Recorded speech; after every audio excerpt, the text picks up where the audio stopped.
right. That means I can stop dancing. Hello, weirdos and malafolks. How are you all doing? It has been far too long since I've seen you, or since you have seen me, I suppose, because I can't actually see you. But in my mind, I see you, and I see you in the chat, and so that's kind of like seeing you. But anyway, how have you all been? I am Doug, also known as Guslado, also known as Top Doug Design, and I am here to paint for you all. That's weird. It's like I am somehow like backward. My camera is backwards on the screen. I am so confused right now. Because this is my left hand. This is my right hand. Huh. That's so weird. Anyway, that doesn't affect what you're all going to see there. But yes, it is good to be back and painting with you all again. So hope you've all had, a nice little vacation there. I actually just got off of vacation last week and am here to paint with you all now. So we're going to continue going with my family. My family keyword, these aren't actually my family. These are tiny little models. But, I'll treat them like family. Oh, yay! Thank you, Play Weird. You are the best.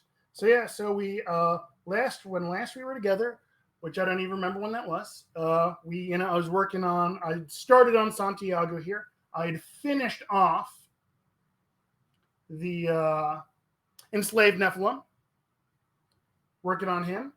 And if we finish him up today, or need to let something dry on him, we're going to be also slapping a little bit of color on Nino as the mood strikes us. So here we go. Let's dive in. And there we go. It's also super hot here in Texas today. So I apologize if I'm a bit of a sweaty mess. But yeah. All right. So we're going to do some of his leather stuff there. And let us grab. Oh, and we're also continuing the challenge that was laid at my feet by the wonderful McBluff of using a cool color palette. So let's go with, which brown do I like today? You are really popping out of there, aren't you? There we go. That's more stable.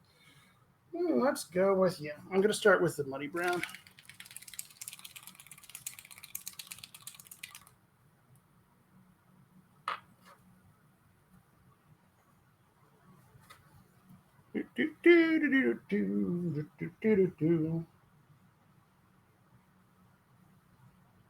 So I find apparently I cannot words good today. I hope I find you all well. How's everyone been? What have you been up to? What are you painting?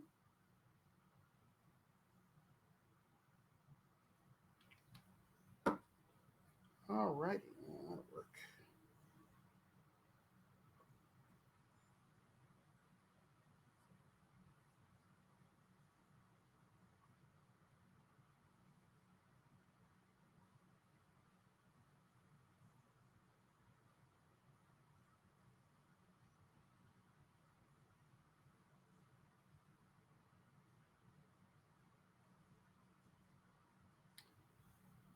Hey, what is up, Katerin Llama? No, there's no fixing what?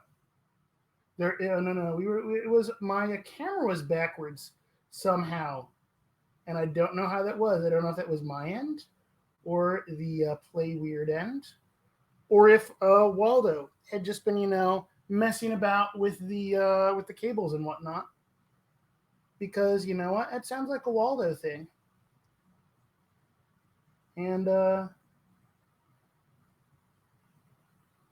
we couldn't start out a stream without Waldo playing a few pranks on us.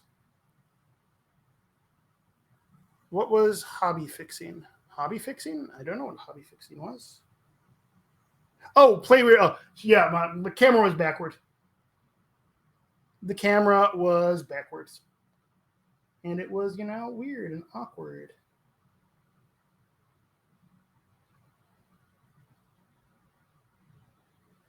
Yeah, so here we go. Yeah, so it is not backwards now, though. See, this is my right hand. I am right-handed. Yeah, so I've been having a nice summer so far. My wife and I, took about a 2.5 week trip over to Scotland. Evil Mirror World, Doug. Oh, that would be terrifying.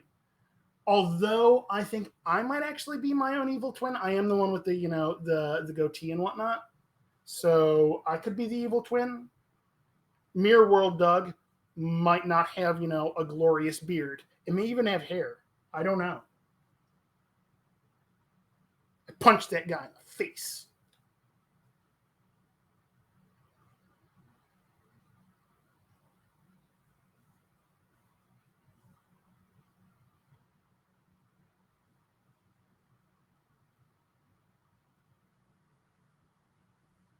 But yeah, my wife and I were over in Scotland for about 2.5 weeks.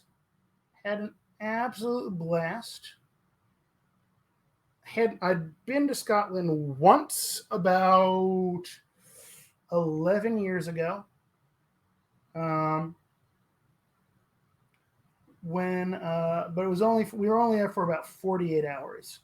And the main thing from that trip, what that I really got out of that first trip was that I really wanted to go back to Scotland, and we just been busy, busy, busy, busy, haven't been able to, and then COVID, and finally we were like, you know what, it was safe enough to travel, and my wife is about to start grad school up again to continuing adding to her collection of degrees, because one PhD and a master's isn't enough.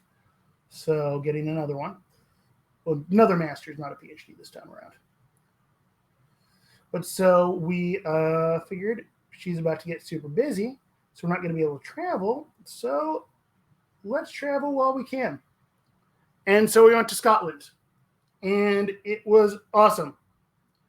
Highly recommend it to anyone who loves history and beautiful views and whiskey and more whiskey and more whiskey. To be fair, I think I made 90% of haggis and whiskey at this point.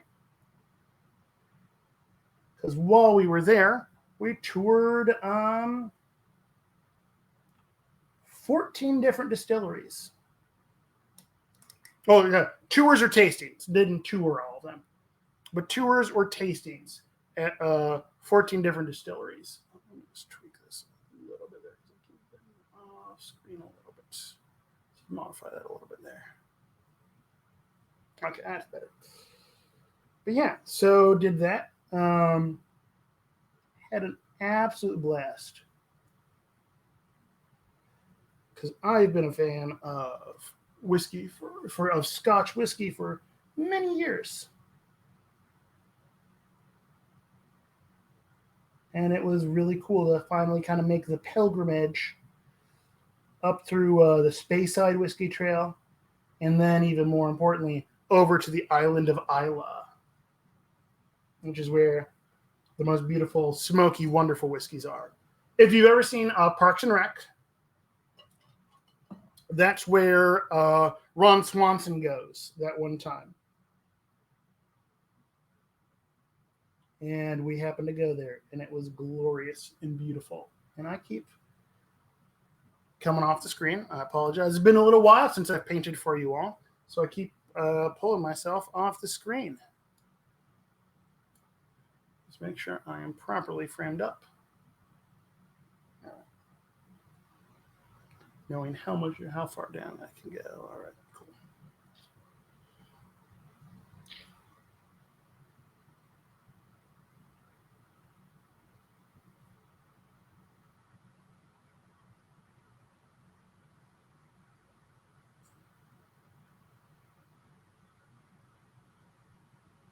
There, that should be better.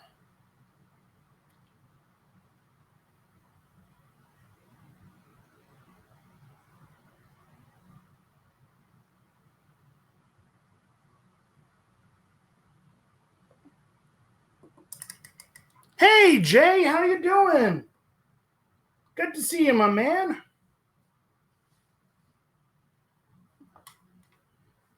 What have you been painting? You've been showing me a bunch of stuff you've been painting here and there.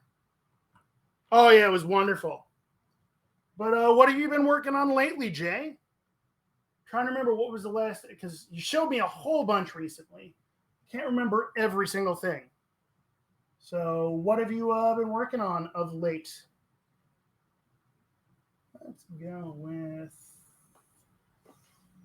gun handle. Yeah, let's go with rust brown. Ooh, Ironsides, nice. Did you see on the coming soon page that the Ironsides, the new, shoot, I just dumped my wet palette into my lamp. That's all kinds of fun. Okay. Lovely. I'm a mess today.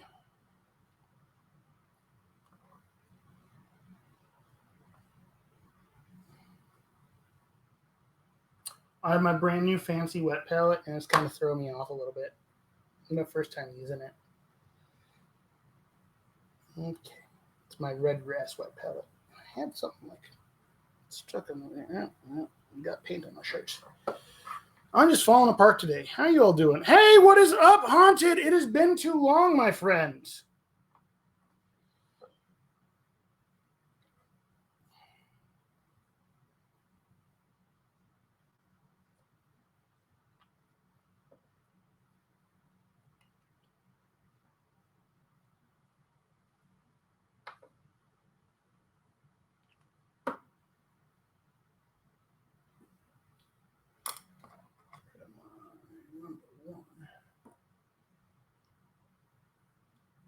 Yeah, the one with the drudges.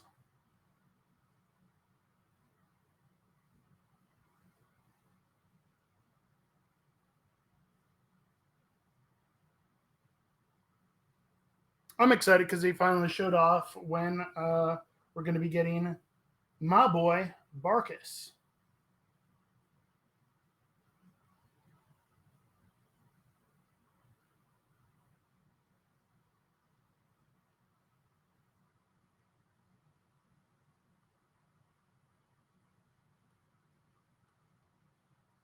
Because we all know I am the world's biggest Marcus fan.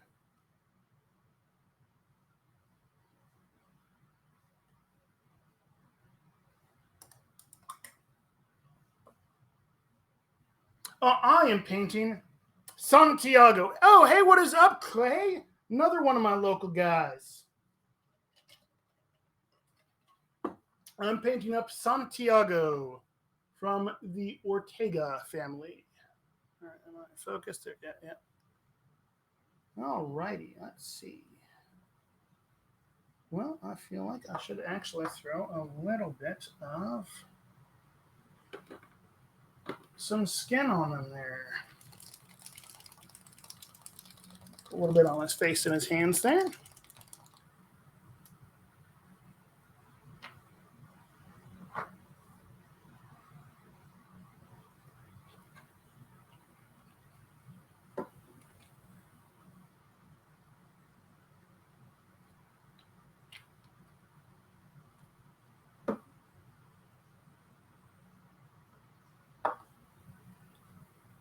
Well, what models would it need to be if you go with that? So it's Marshall.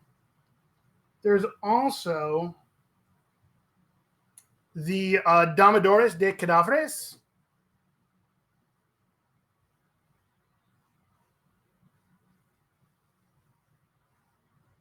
Let's be honest, those are already kind of in theme for them.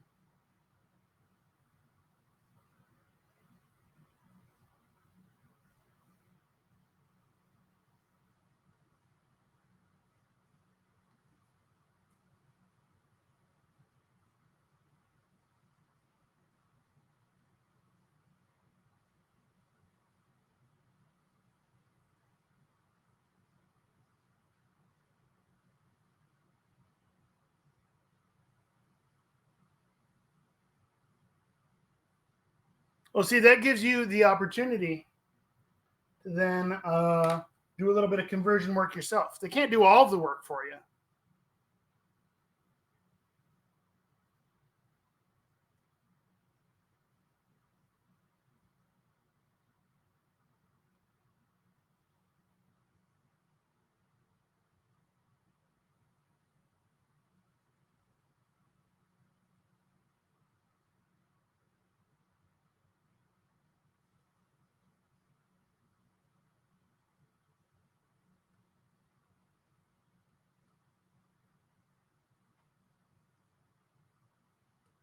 Well, that's an opportunity to grow as a person haunted.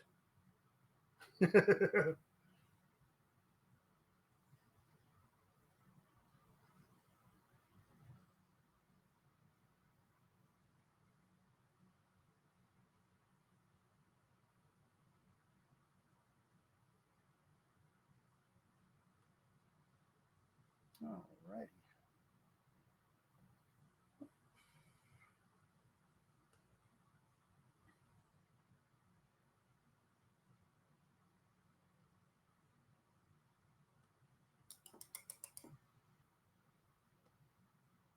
Oh, oh no! Please, I will literally be talking about Scotland for years. Let's be honest here. That's what I do. I will tell the same story repeatedly for generations to come. I got to take a look at Santiago's card real fast because what color here does Santiago have? I don't even know these things. Let's go to cards. Red. Let's go to Santiago. Filter by family because that'll be faster. Santiago. Okay. Nice dark black hair. Okay, cool.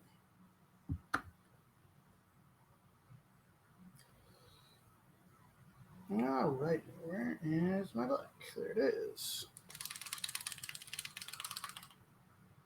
Yeah, so Scotland was good fun. Um, spent a fair amount of time. We started in Edinburgh and we took a tour up through the Highlands on the Speyside Whiskey Trail. Hit a bunch of distilleries that way. Saw some really cool, amazing Highland terrain and such, which is delightful.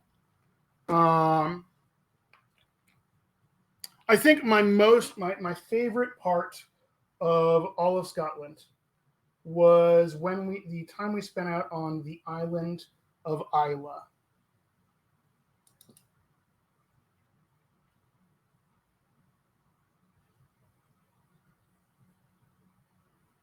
Which anyone who is a Parks and Recs fan will know that's where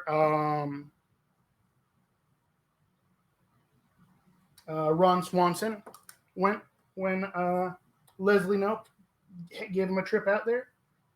So the great, very, very tasty distilleries of Lagavulin, Ardbeg, Lefroy, Kilchoman, see, Ardnahoe, Bruichladdich. Where else did we go? Didn't end up hitting Colilla or Bowmore because they were closed the days we were there. But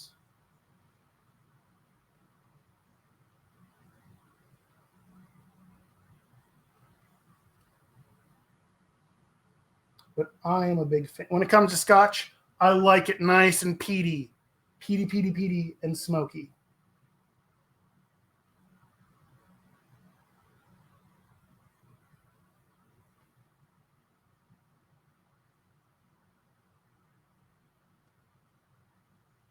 For me, no such thing as too much peat.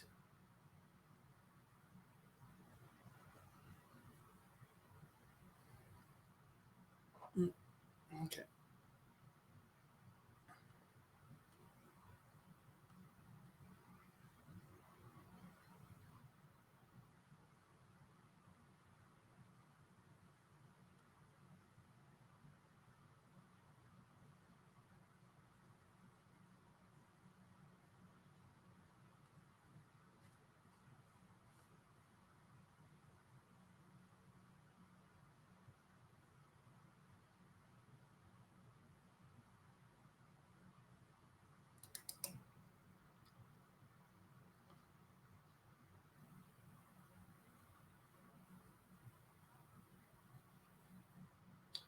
totally missed his ear over here.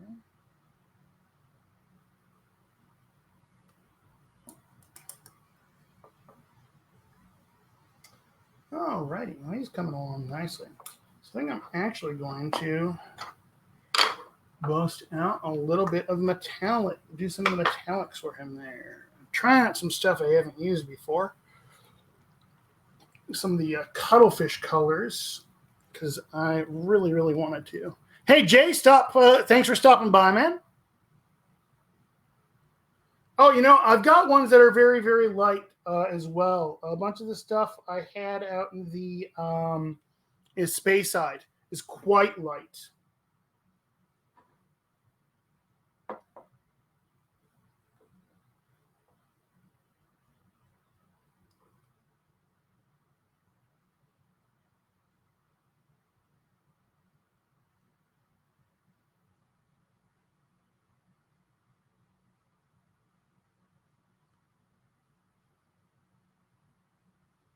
Needs a little bit of thinner on that there.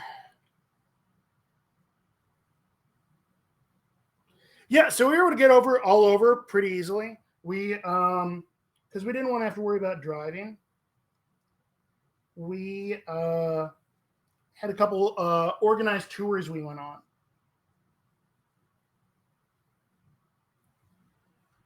which made for a lot easier getting around out there.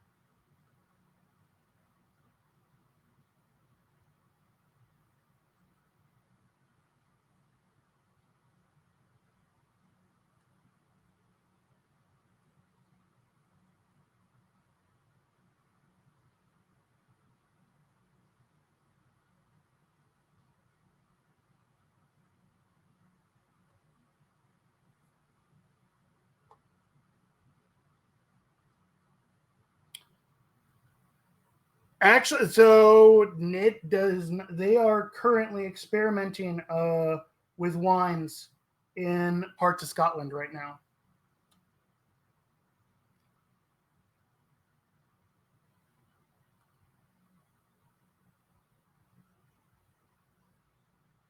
Because certain parts of the Highlands, yeah. Um,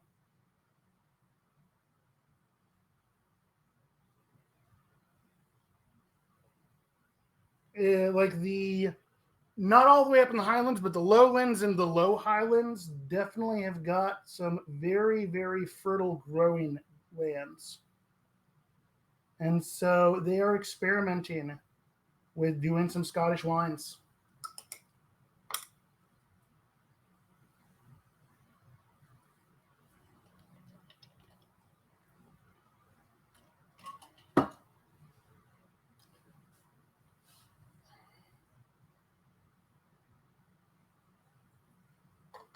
So we shall see where that goes.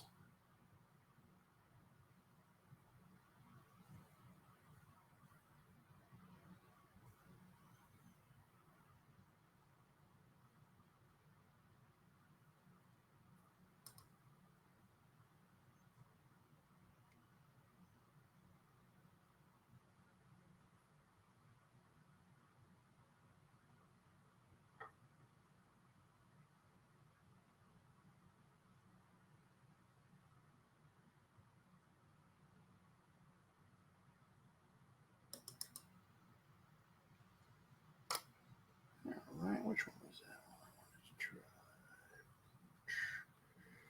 I think those will look nice on the bottom of the cartridge casings there.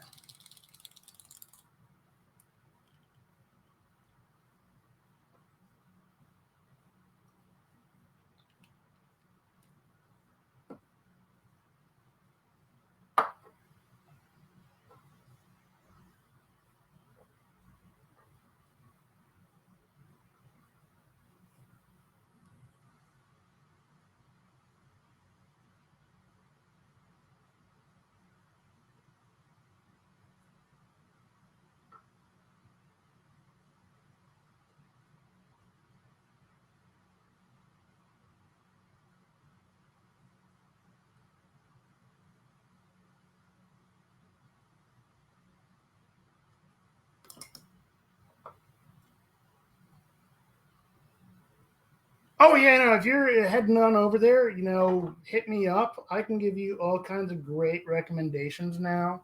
The tour company we went through for our tour, because we ended up doing three different tours. So the Speyside Whiskey Trail, the Isla and Whiskey Coast tour, and then we did a 1 day out to the Isle of Skye.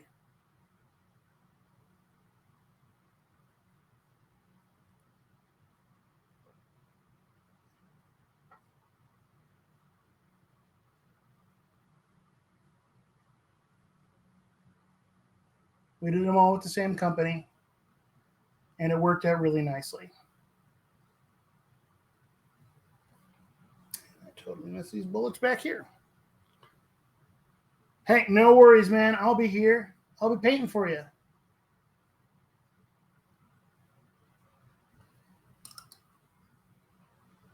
Yeah, it was nice to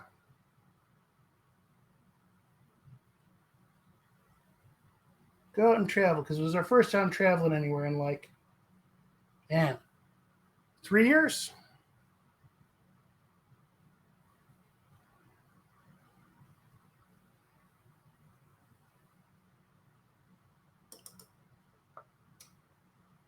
All right. Ooh. Sorry, it is very warm here in Texas today, and there's only so much the AC can handle.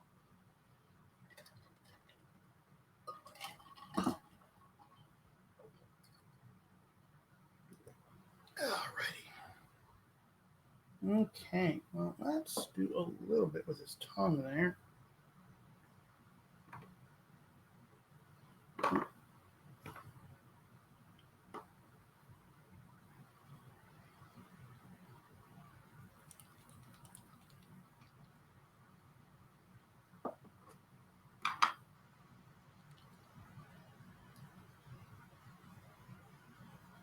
Oh, that's not happy times.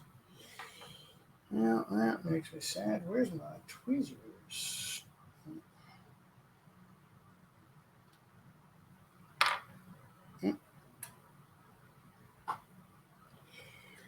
The little tip popped out.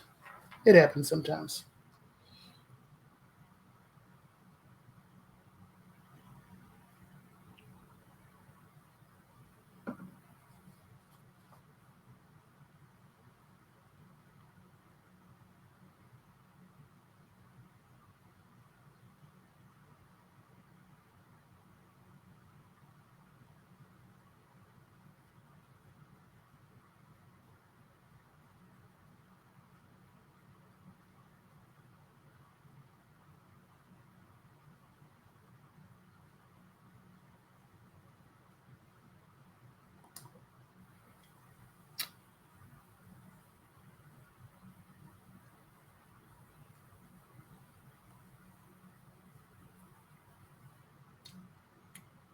But yeah, the other thing I'm super excited for is we are coming up on Gen Con here really soon.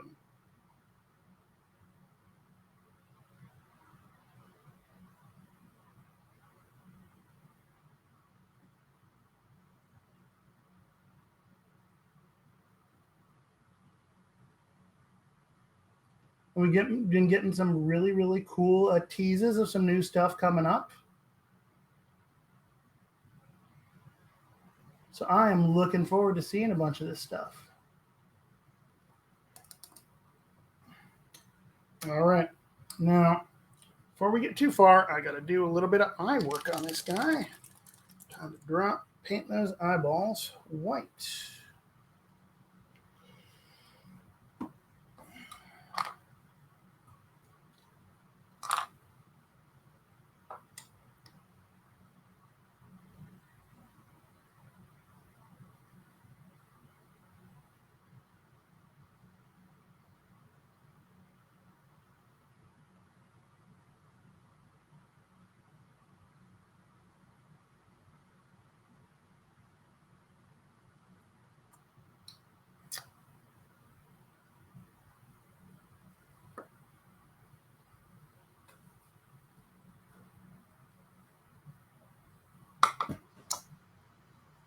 Why are you breaking things? Why are you breaking things, Haunted? It's very sad.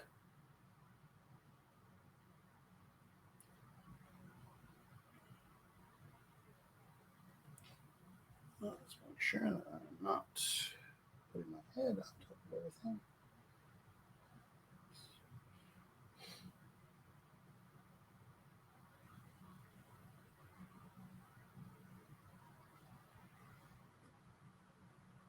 There's one of those few models where you can actually get the eyes on him.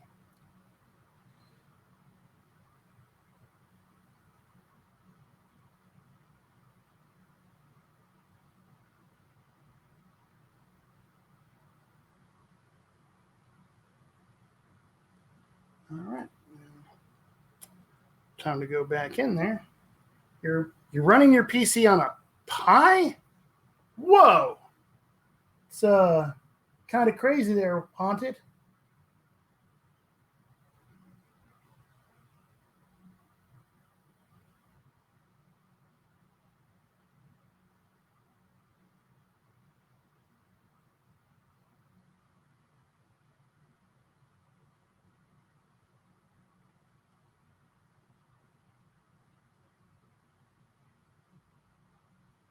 There we go. His eyes are not perfect, but they're not garbage. So that works. That'll work. That's good enough. Yeah. Yeah, that'll work. All right. I also need a little bit on his teeth there. Oh, no, I'm assuming you mean like Raspberry Pi. I run some of my printers off of those.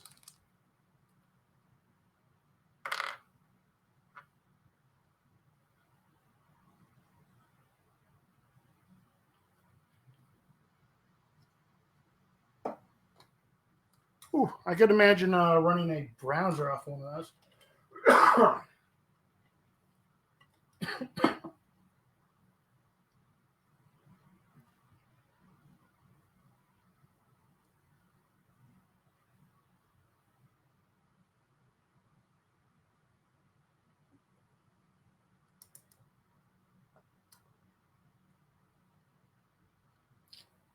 Also, as long as I'm here, I should definitely do a little something. Let's actually take a little bit more of this. Yeah, dark out that rock a little bit, deepen that down. A good one with power supply, future proofing. Yeah.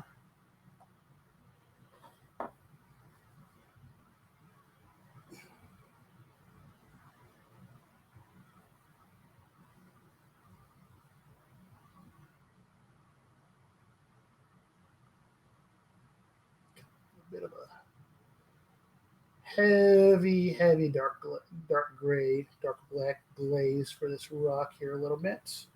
So darken that down a little ways. Let's add a little more paint to that. There we go. That'll work. Alrighty. Yeah, he's coming along nicely. It's hard to believe it's almost time for Gen Con.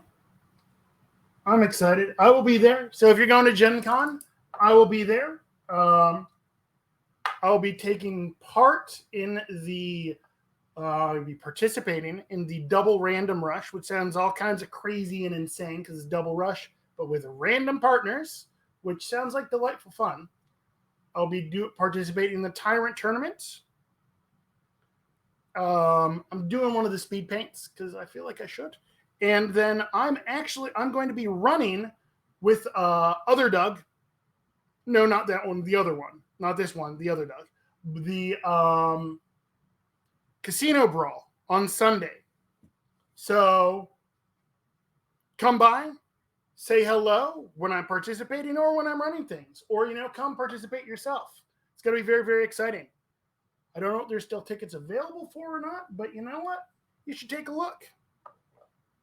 Because Gen Con is tons of fun. I love Gen Con. It's my favorite time of year. It's when I get to see friends from all around the country that I really only get to see there.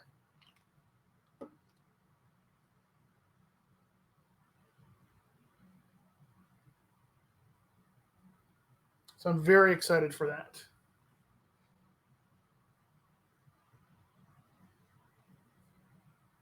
Also, it looks like there's I don't know all the details on it.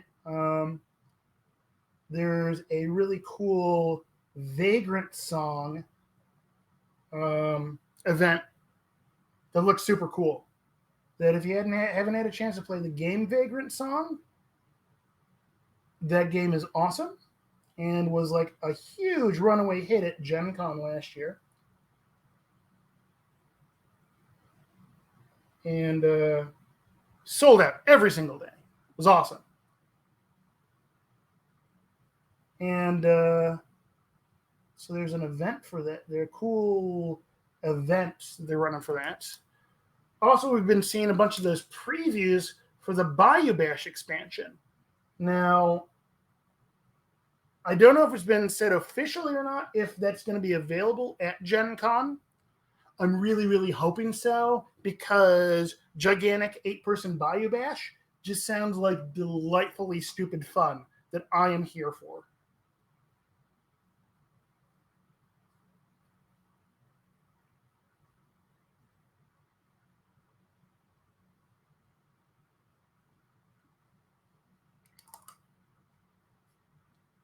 So I'm excited for that stuff. Alrighty, well, let's see. Got all these base coats going on there. Let's go and do a little bit more on those boots. So I had done Muddy Brown for that. Yeah, let's go with up to Earth Brown now.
So yeah, so I'm looking forward to Gen Con. Also, you've been seeing some teases of some new cards that are coming out, or some new models. So looking forward to getting that in game. Also, if anyone hasn't checked it out today, the new Gaining Ground Season 3 was just unveiled, like right before lunch today. So I've kind of been poring over that,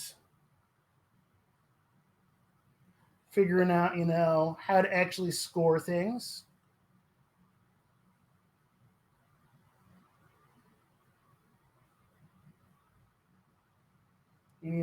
What my preferred crews will be able to do. I've been playing a lot of Titania Autumn Queen lately. She does a lot of really fun kind of force multiplier type stuff that she's pretty solid. And then by giving out her champion upgrade, she not only increases her range by, drawing, being able to take her actions through her champions, also makes those champions themselves better, which I like. So I've really been enjoying her lately.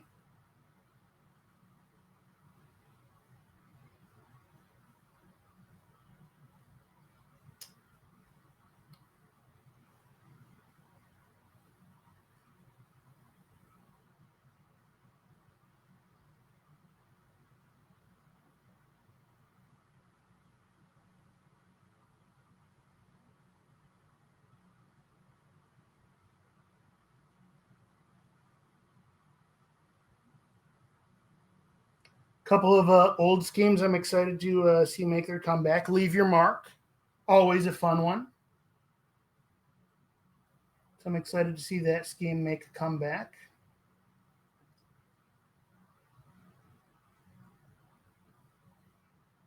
The new strategies look pretty cool. Seems like they've moved back towards a little bit more where, killing things is going to be able to score you points a little better. There's literally, cursed objects, where you got to kill your opponents, which previously there weren't any strategies, at least not in the last Gaining Grounds. We actually scored points for killing your opponent. It was only prevention. So I do like that. We're getting that back.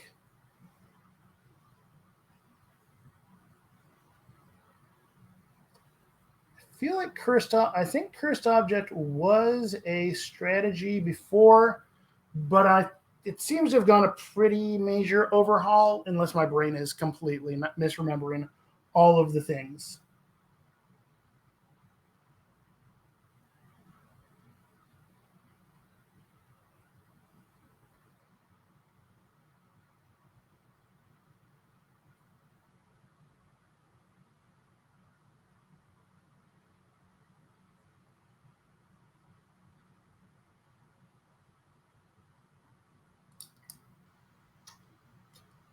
Right. Let's figure out what pants color he gets next. All right. So you got that so far. What's your rank? Yeah, I think you are what we need next.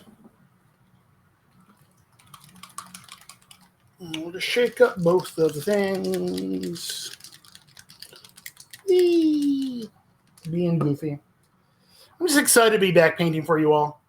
I really am. You all have no idea how much I've missed painting for you.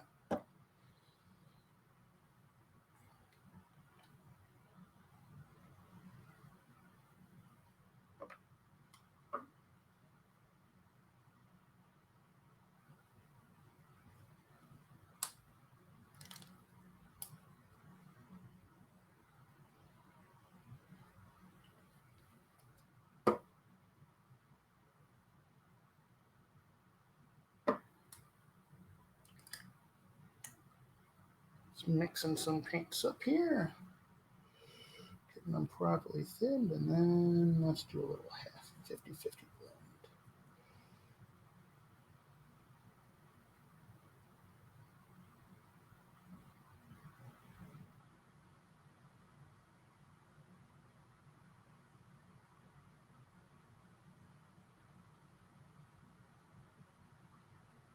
There we go. That's what I need.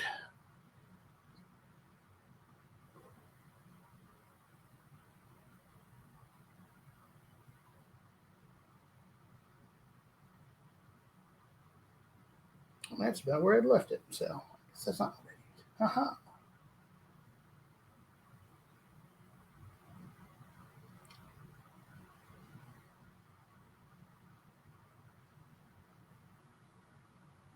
There we go.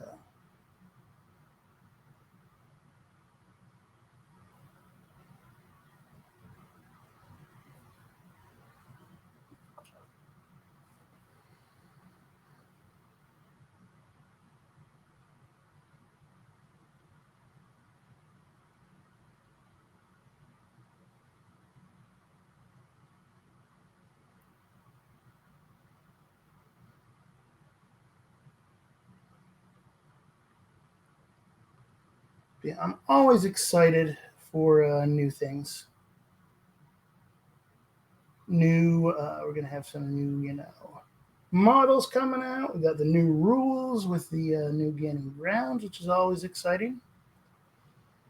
And then we'll, see what everything's going to be.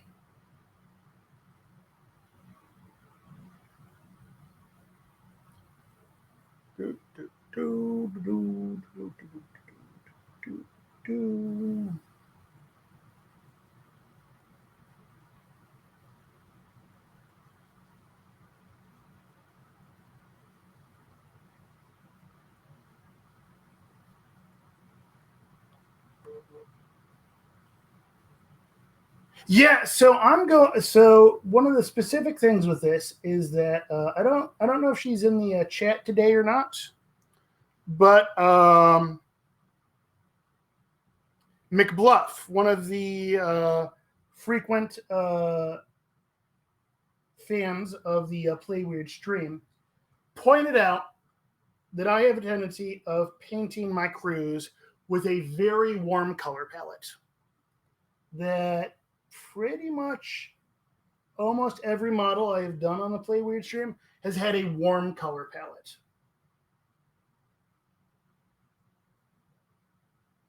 Now, that's not a problem, necessarily to, hey, I tend to favor warm color palettes. But I took that as a challenge to try to paint up a crew with a cool color palette. And I thought the family keyword could be really, really nice for that, because since they all work out on a ranch, you'd see a lot of denim, especially at the time period when Malifaux takes place.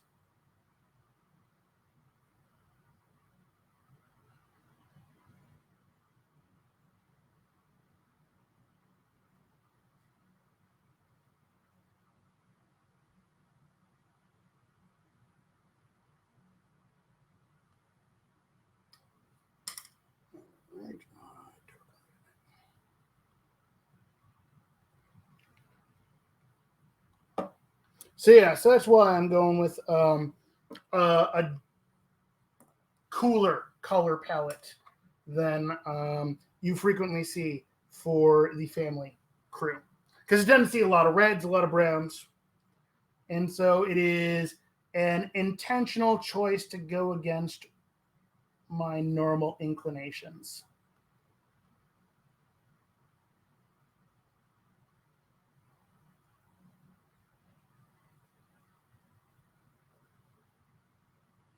Deepen in some of these shadows there a little bit.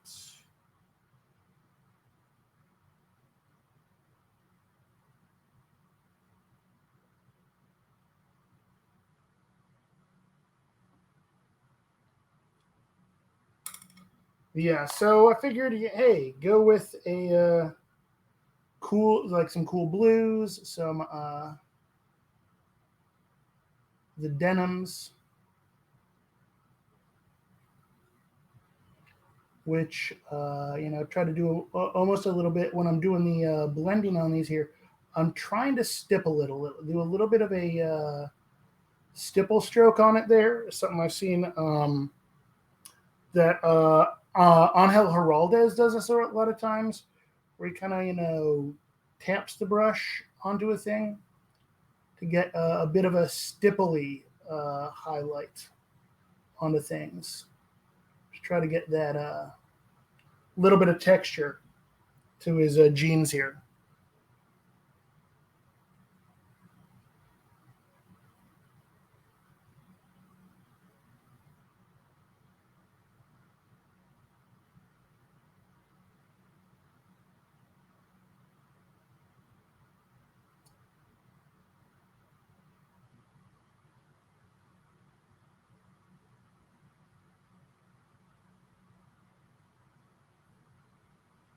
Trying, hopefully succeeding on some of this.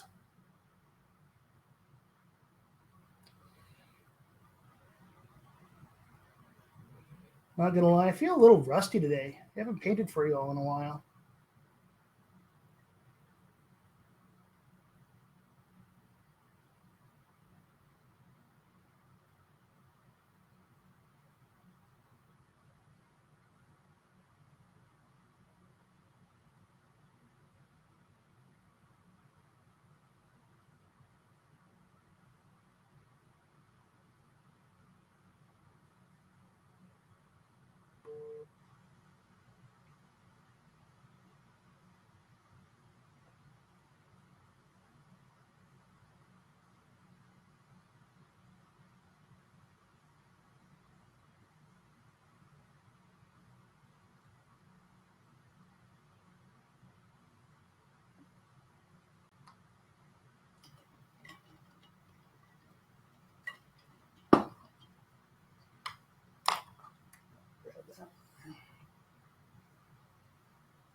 back in on the shadows a little bit there.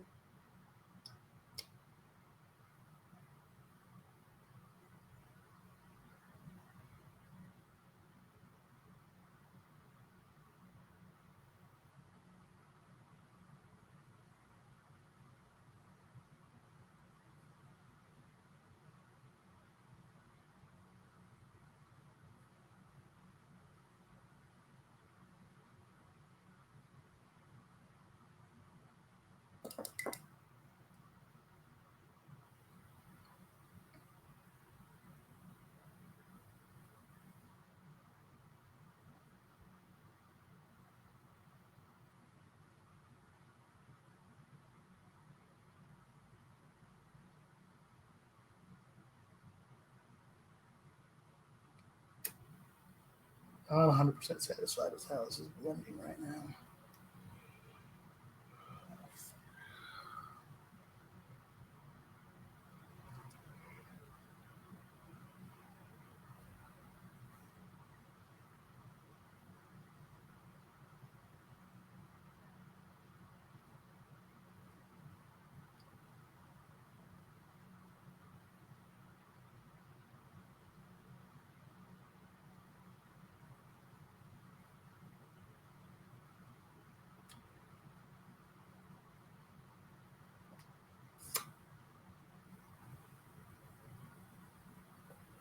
Come on, little paint. Let's put it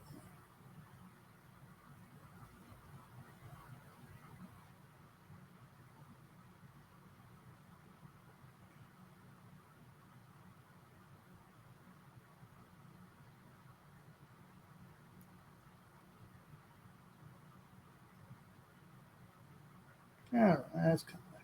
Pleasing it back together. It's coming along.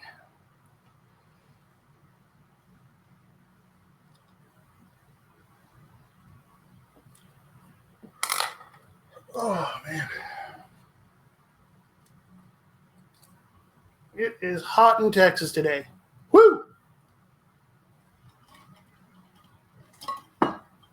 Pardon me while I stuff my face with a little snack real fast.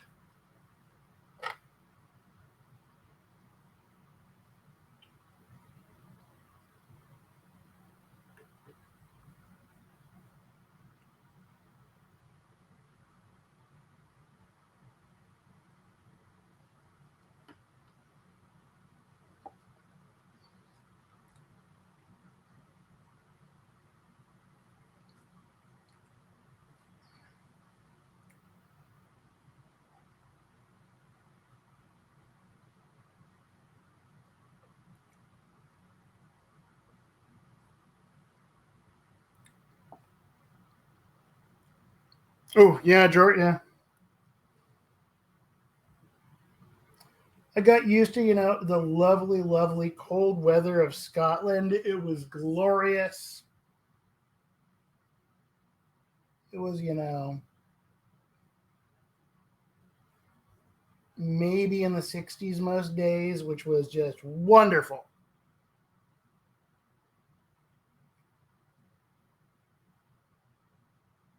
Because I do not like the heat. Summer and I are not friends.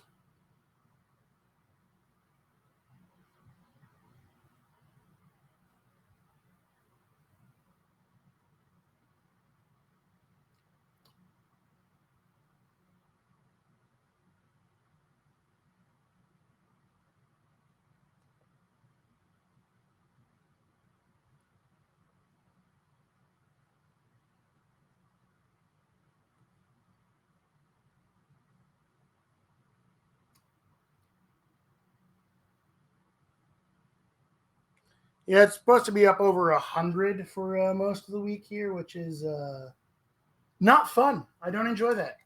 I just want to stay inside. But even then, it heats up the house here. And I'm in the upstairs. Our house is 2 stories, and I'm in the upstairs, which just does not cool off as much as downstairs. So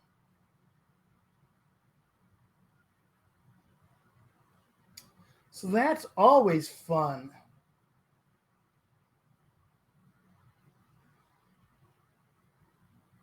That's coming along there.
But yeah, so what has everyone else been painting up lately?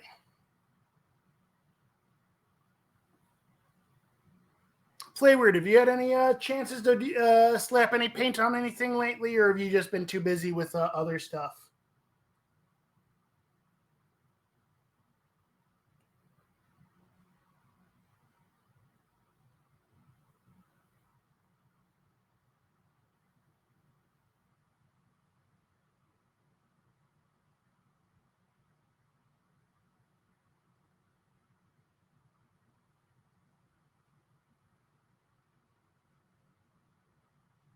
See, I would rather be cold and then made warm by blankets than just be warm. See, because there's only so much clothes I can take off. I can always put more clothes on.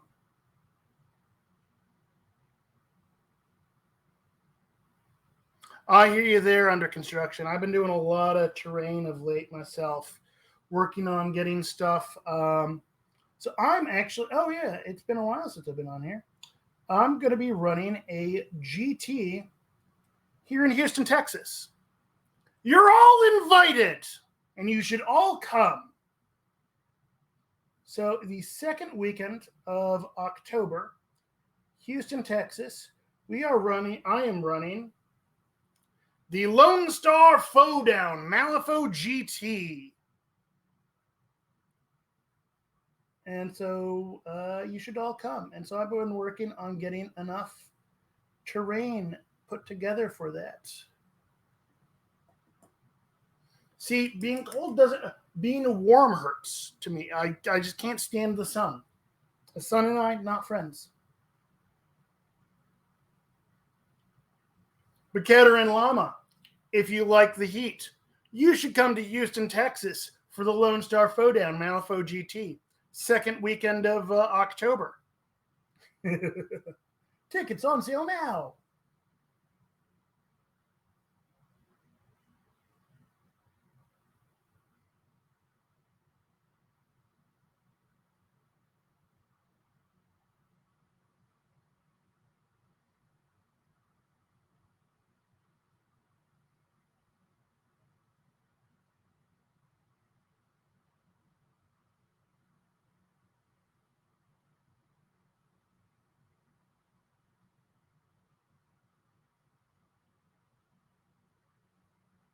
So we're doing a Henchman Hardcore on Friday, and then we're doing a 2-day GT. And the space is awesome. It's we've got room for up to 70 players without being on top of each other. Now, if we end up with somehow having more than 70 players, I've got room for that. You just got to scoot a little bit closer together. And if you want information on that, it's available on my socials. It's also available on topdogdesign.com.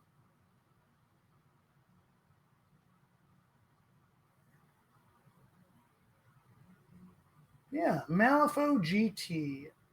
I figure we've got such an active scene down here in Houston, well, in Texas in general, that it's about time that we do a big GT.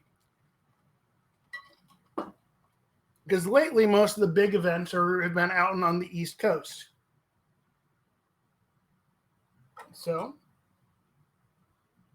I want a big event here, 15 minutes from my house. Got a hotel deal put together, which is awesome. And yeah, you should all come. All right, what color did I use for that shirt? I don't even know. What I want to do is coat a little bit more. Okay, so I probably did. Yep. Alrighty.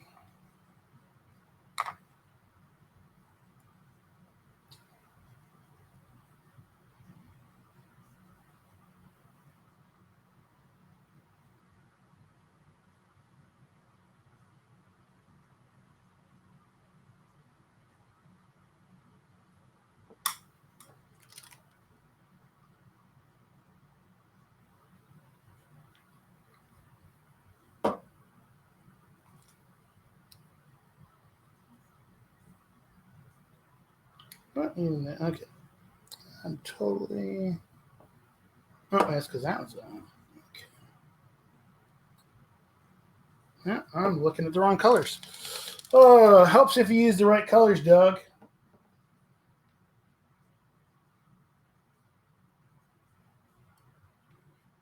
Using the right colors, always helpful.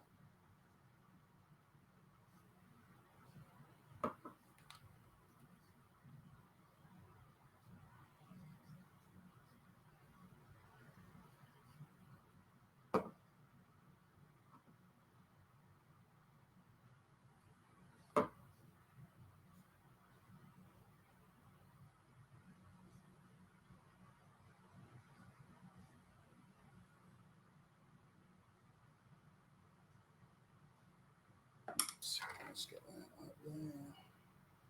Just getting my gradients going here because I'm going to be doing a big old thing of kind of a wet blend going on here.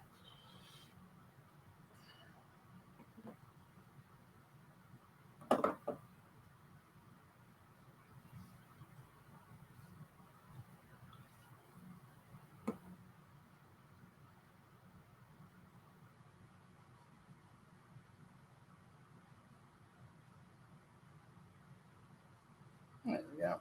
All right.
A little bit more pigment in that.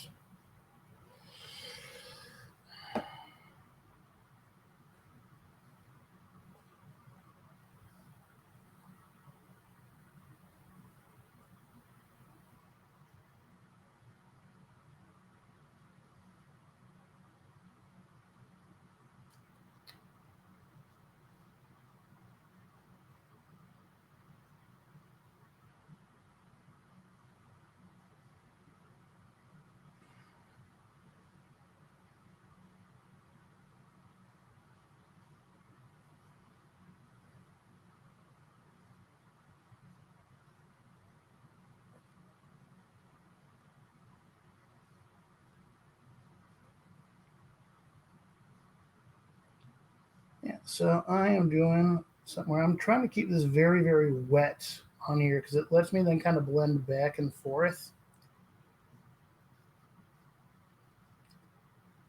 I'm using this Merlin's medium, which has got a dry retardant in it, which then helps to keep the paint workable a little bit longer,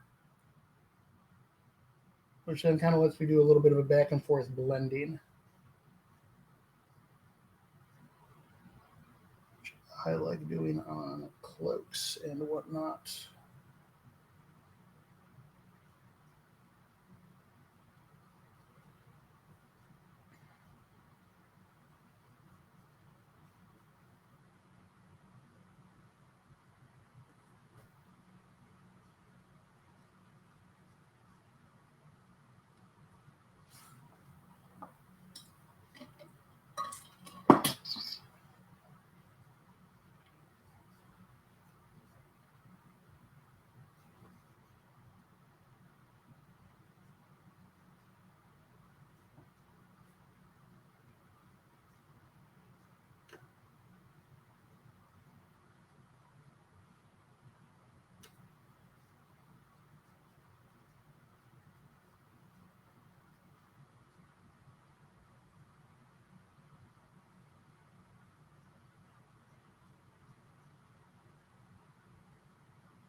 Okay, there we go. I'm just trying to like that cloak there a little bit. It's looking nice. Coat or duster? Would you call it a duster? Would this be considered a duster? Trench coat? I'm not quite sure what kind of coat you'd call this.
So probably a duster meant for warmer climates. Yeah, this one does not. This coat is not belted.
Hey, what is up, Feerick? How you doing, my man? It has been too long, old friend.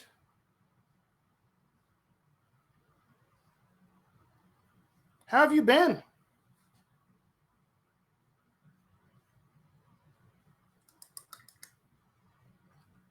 Now I'm going to be seeing you at Gen Con, right, Feerick? Oh, yeah, you're going to be there, right? Yep, I'm hyped for Gen Con. I'm hyped for GG3. I'm hyped for Vyruck popping in. Hello, hello. How you doing?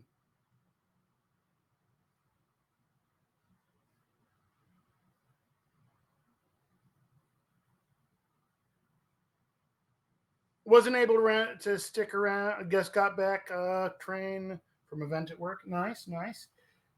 Did you end up finishing up the Hamlin yesterday? I wasn't able to stick around until the end. Had to roll out and take care of a few things.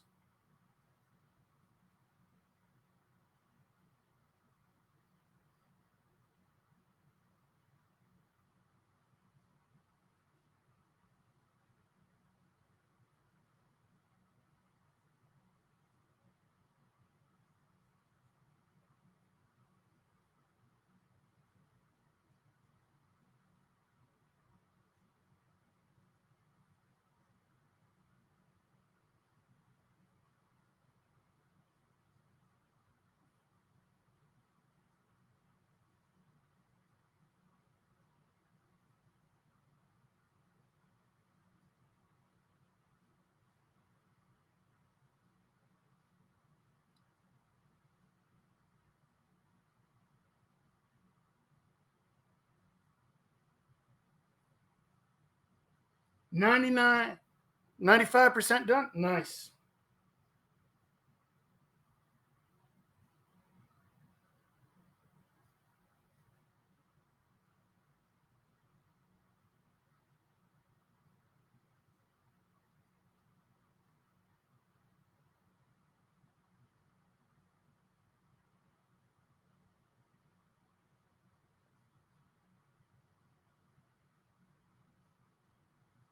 Oh yeah, it's hard to believe that it's almost Gen Con time already.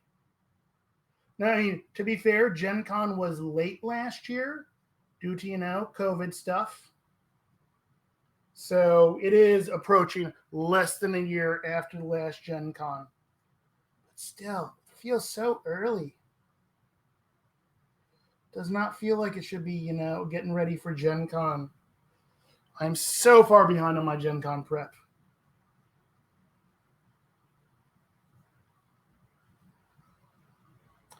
Definitely have a bunch of models I still need to paint up to get ready to play at Gen Con.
Hmm.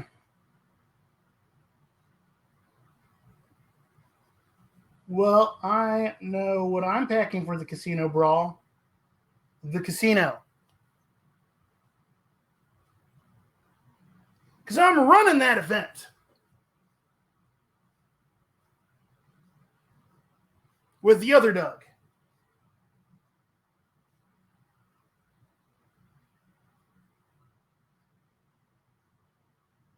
And so I'm actually bringing my casino train with me.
But yeah, we're really coming up on what I'd like to call, Malifaux season, Heart of the Con season, Gen Con, all the awesome Malifaux releases. So, Malifaux season coming up here.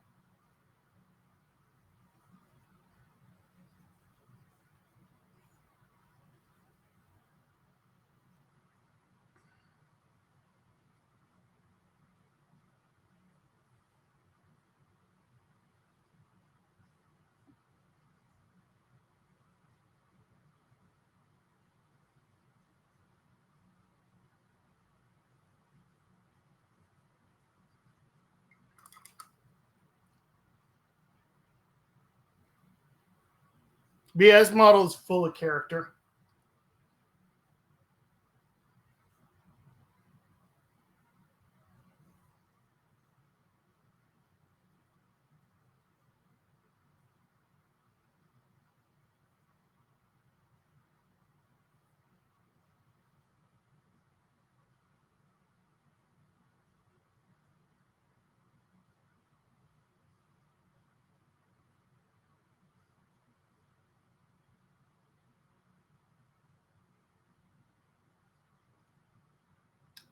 Of course, I'm also waiting to see what the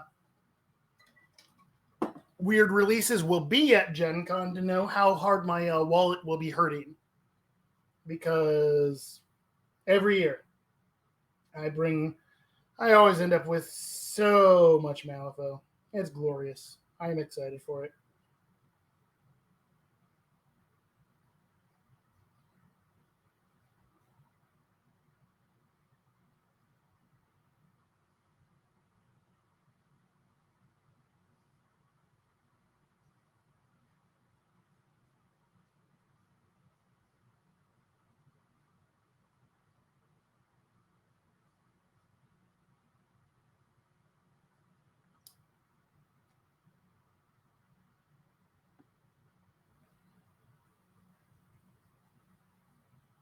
That's kind of long.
I am so glad to be back painting for y'all on the Play Weird stream here.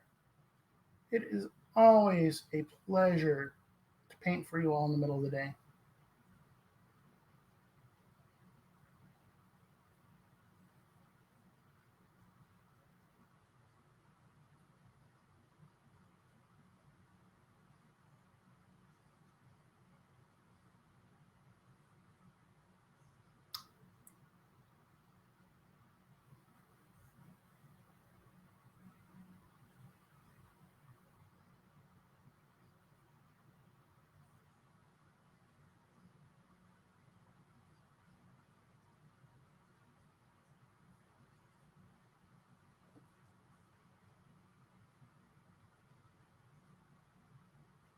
Hey, McBluff is here. No worries.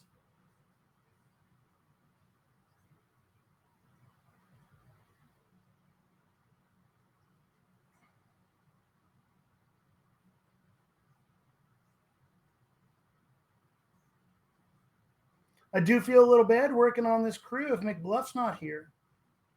Because she is the, inspiration for my color scheme.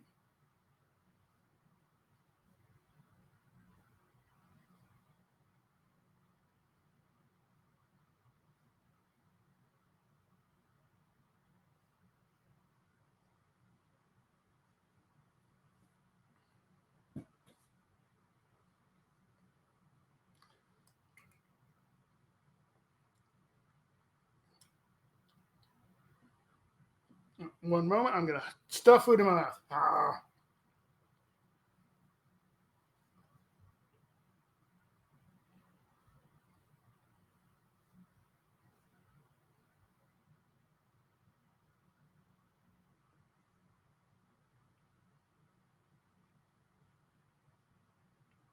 Oh, nice, looking nice.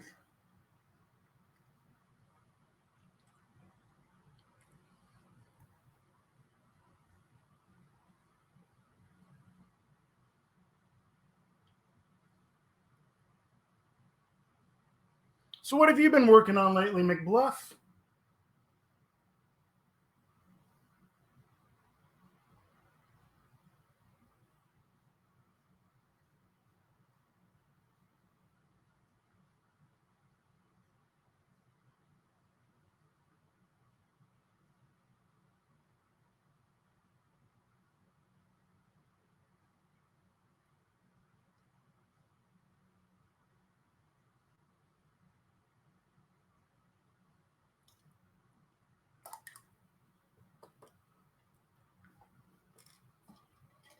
Also, if you all could, form some kind of Megazord Voltron thing, I am here for it.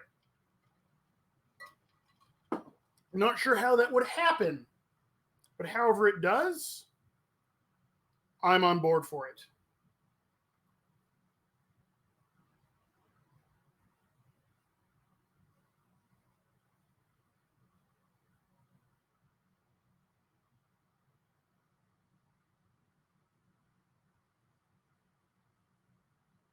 Go, go, play Weird Rangers.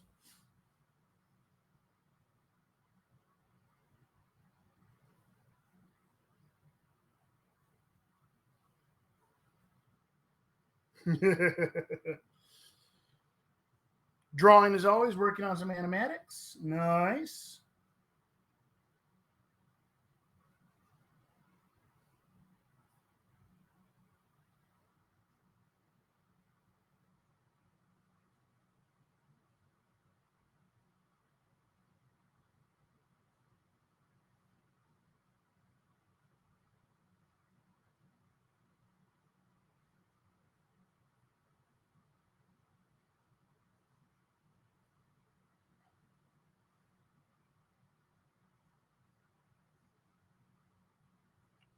Now, if memory would serve me correctly, you went and got all graduated since the last time we had a Play Weird stream, at least that I was on.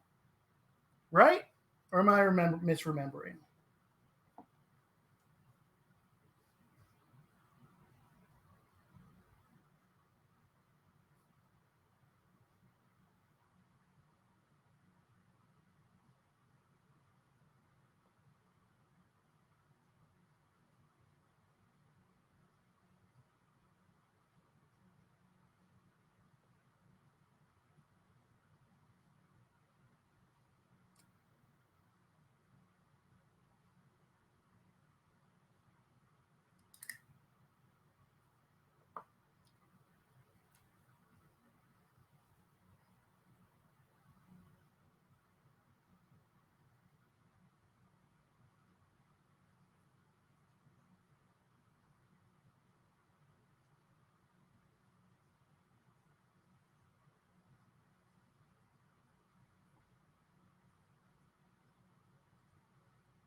Hey, congratulations on that.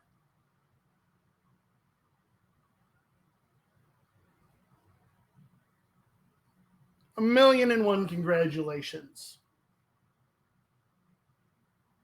Because that's super awesome.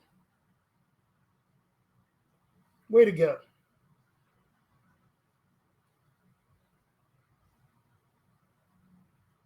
Your own little student at conflict is no longer a student. Unless you're taking more classes afterwards. I don't know.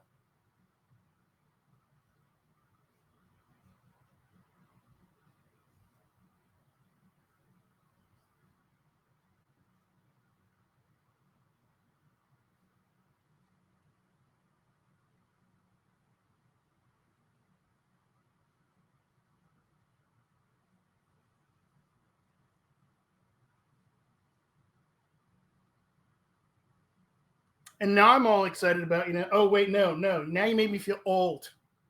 I'm old. Why are you making me feel old, McBluff?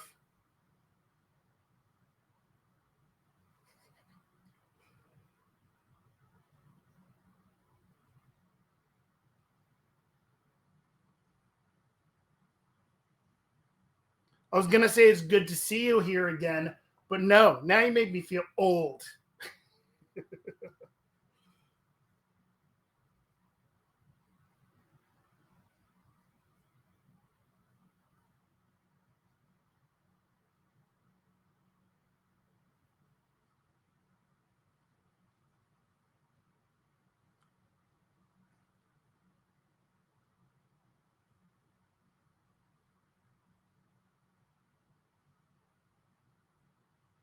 I don't know. I am more than double your age now, McBluff.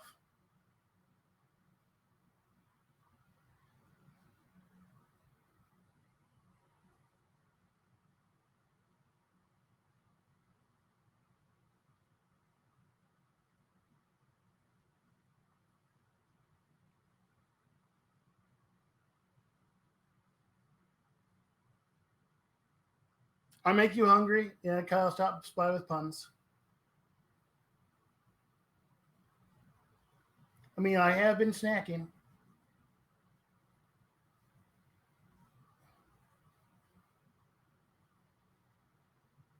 I got these. These are tasty. These are these little homemade Lara bars I make. So have you ever had Lara bars? They're really tasty, kind of like a power bar thing. They're stupidly expensive, but their ingredients are incredibly simple. So I just take a bunch of medjool dates, dried cranberries, and just whiz them up in the food processor, and then mix in chopped nuts. A lot of fruit, a lot of protein, healthy, tasty snack.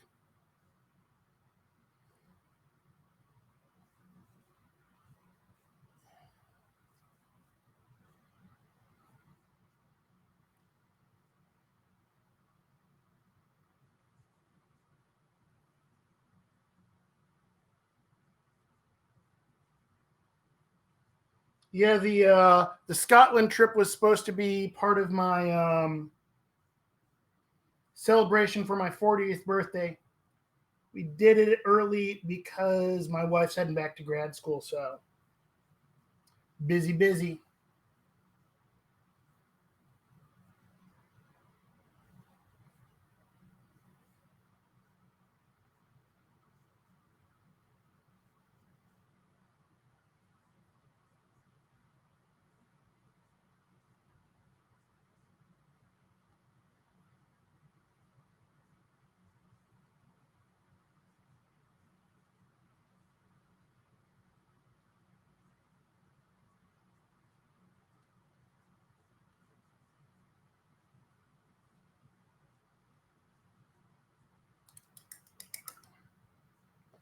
Hey Clay, thanks for stopping by.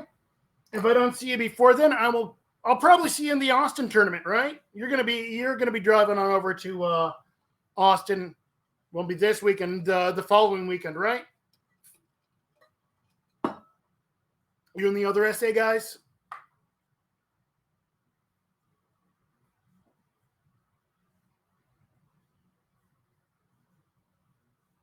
Oh my gosh, Scotland was amazing.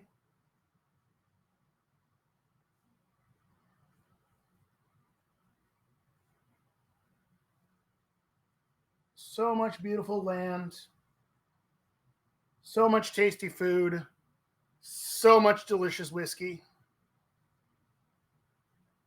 Hey, well, thanks for popping in while you're on the train, Vyrek. Always a pleasure to see you. Cheers, my friends. Have a wonderful evening.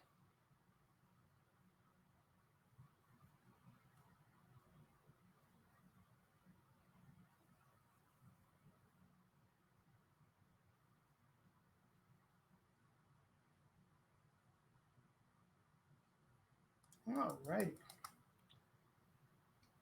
I think it's a little bit on that spot of cloak. Then we should be good.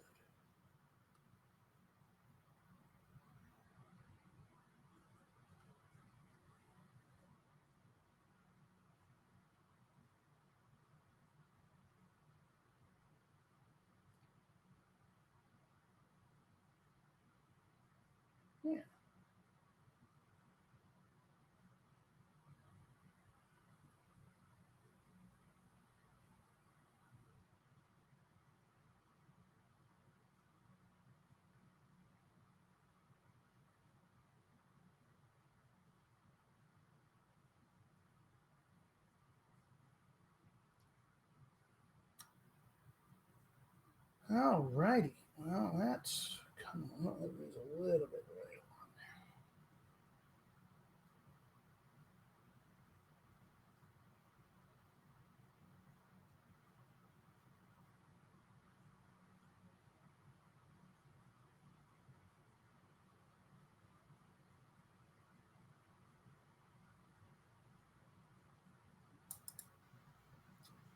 All righty. Well, let's go with, I think a little more brown. Let's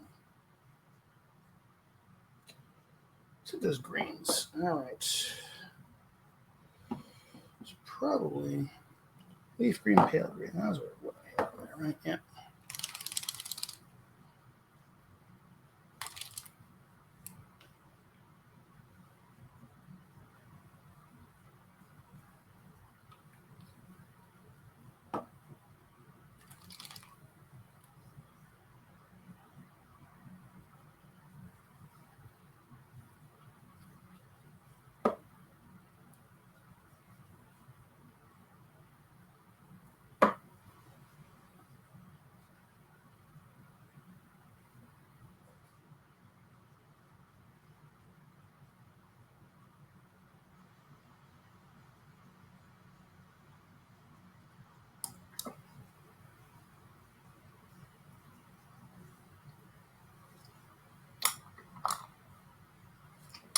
A little bit more of that.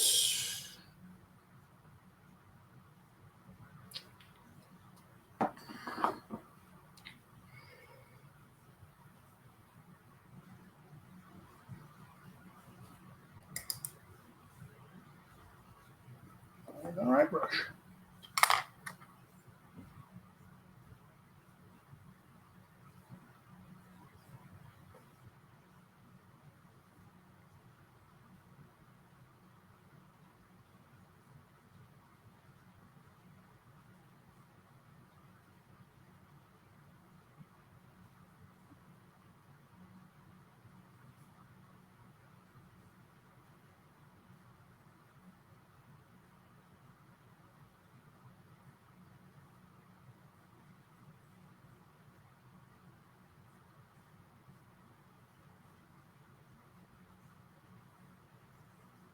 Not gonna lie, I have missed the Play Weird streams so much. This is just, it's nice to come on here, paint, and chat with you crazy weirdos. And I call you crazy weirdos in, the fondest of terms. All my favorite people are crazy weirdos.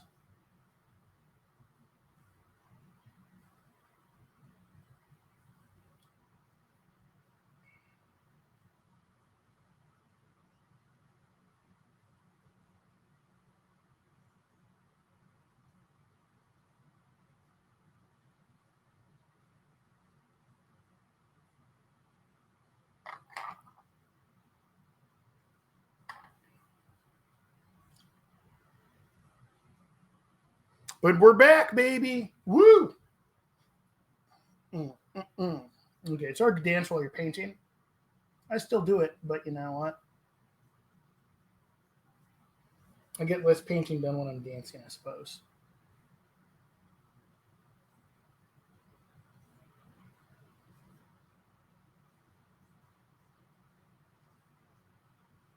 Let's be honest. I'm not sure if you tune in more for the painting or for the shenanigans. Maybe a mix of both. Come for the painting, stay for the shenanigans. Probably would be the. I feel like it's that. Come for the painting, stay for the shenanigans.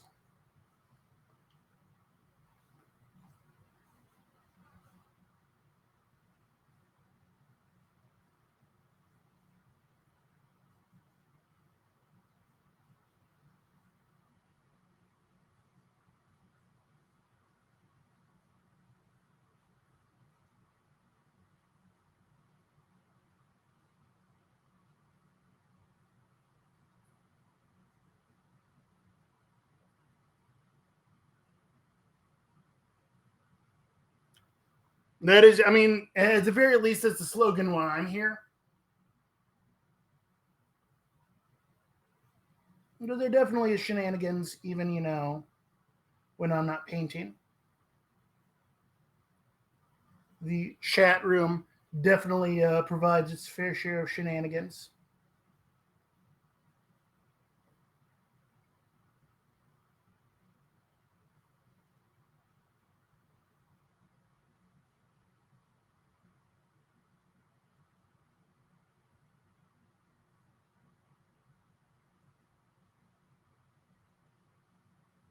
Kind of the funny thing, before when I was, prepping up my various social media posts, because, hey, I'm going live, all that stuff.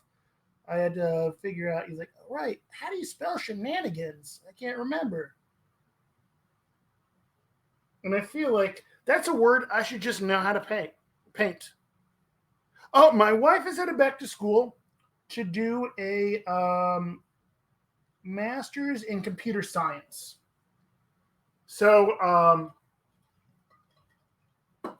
my wife is pretty much one of the smartest human beings I know. So she's already got her master's and her PhD in geophysics.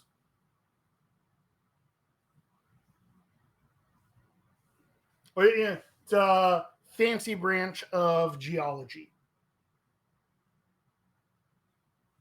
The way she described, so geophysics is rocks plus math. So that's what she does. But apparently, just with the direction of the industry in the last few years, she's doing more and more coding stuff. And so, to help better handle the coding side of things, she's wants to go back. She's going back to school and getting a master's in computer science then too. Help with all the stuff she's currently already doing for her job.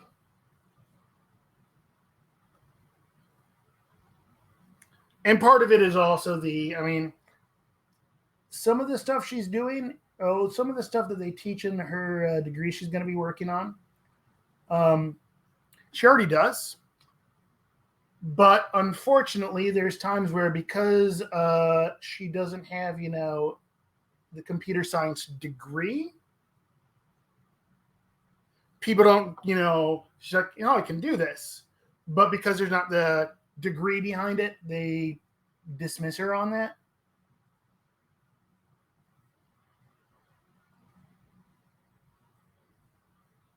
So it helps to, push her. Yeah.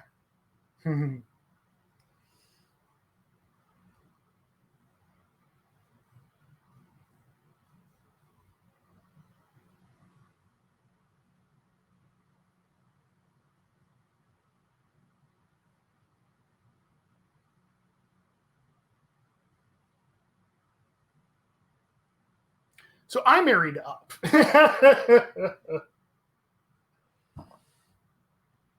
Actually, that's the funny thing. I don't know if I've ever talked about it here or not. I come from a family of scientists.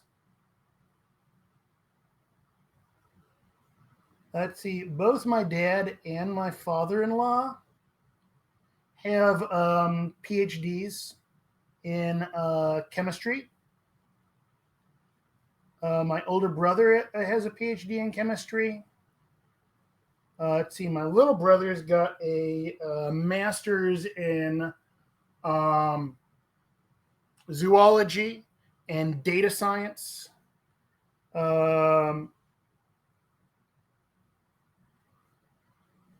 His ex-wife has got a PhD in plant horticulture and genetics. And my other sister-in-law has got a master's in aerospace engineering. And I've got a bachelor's degree in theater. in addition to I also have an associate in video game design art. So I am the slacker of the family, I guess. Pardon me 1 second.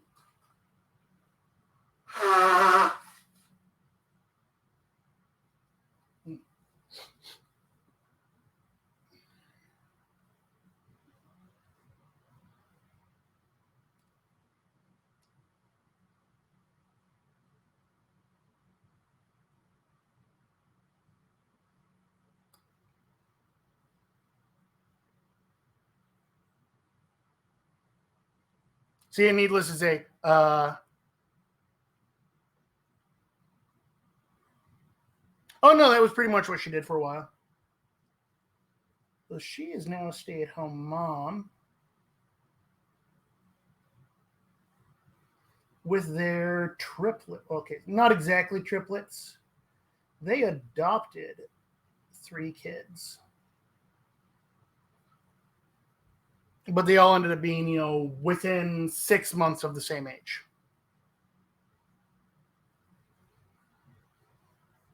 So not actually triplets, but it's kind of like triplets.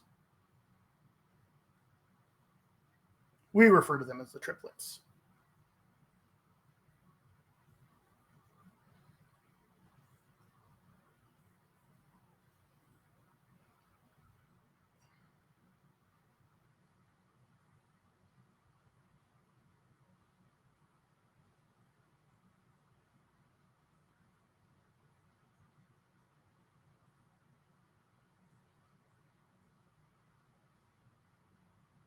We always joke, we're like Captain Planet. And I'm Heart.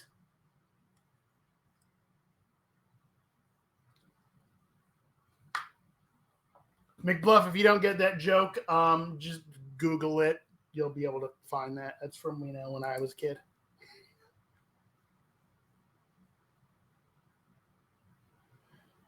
Now you could adopt multiple kids like that. If you go through the hassle of adoption process, you can get everything you... Well, so the way they did it is they were foster. They were doing the foster program. And first kid was an emergency placement with them. So basically they had 2 emergency placements within a month or 2 of each other. Then they ended up going up for adoption. Third one ended up getting placed with them when someone else when he went up for adoption. But the family he had been fostering with just didn't have room to adopt another kid.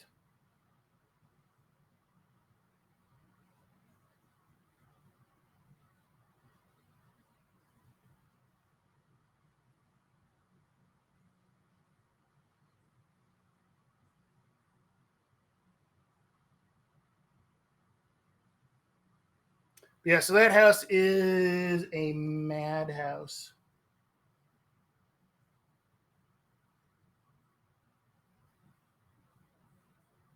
My wife and I, on the other hand, our children are just furry and 4-legged. So, and we like it that way. All right, let's go with that scarf now. All right, so probably deep blood red.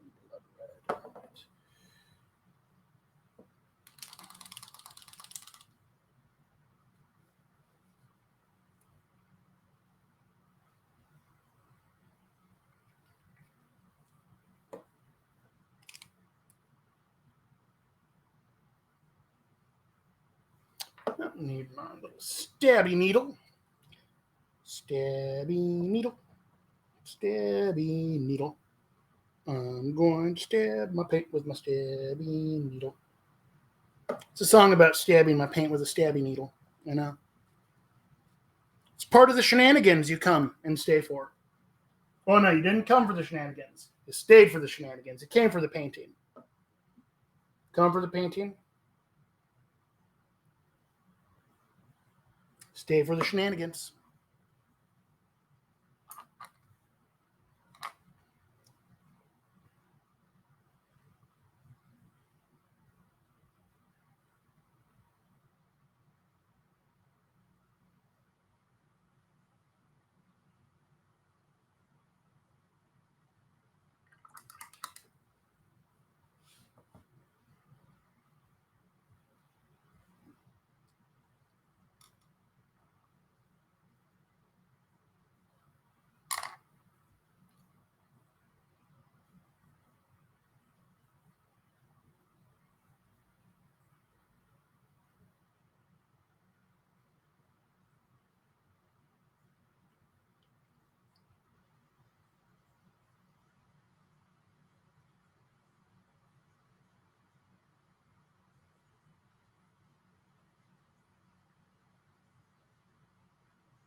Okay, so what's the etymology of shenanigans? Mid 19th century of unknown origin. Yeah, that is ominous.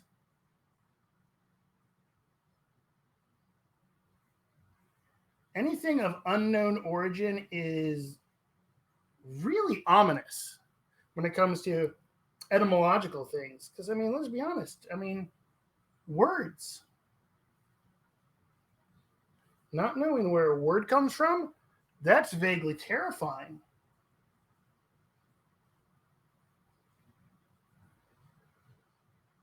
Am I going to summon some, eldritch horror from beyond the stars by talking about shenanigans? If I say the word shenanigans enough, will it summon the great old one, Shenanigos?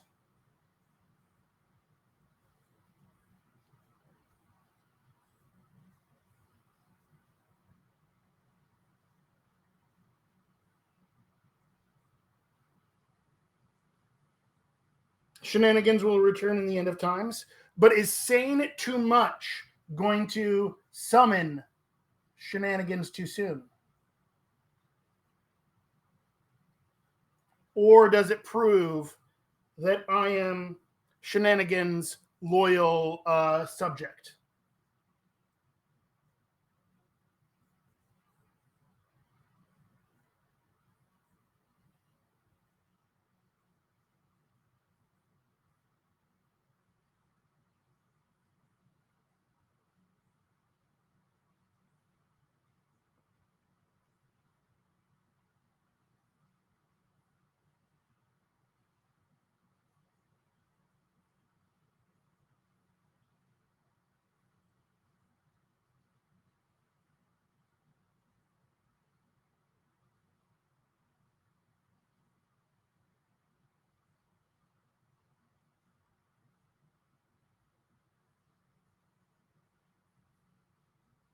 Oh, seriously. Hearing the words of, a word of unknown origin. Oh, that just raises, color out of space flags.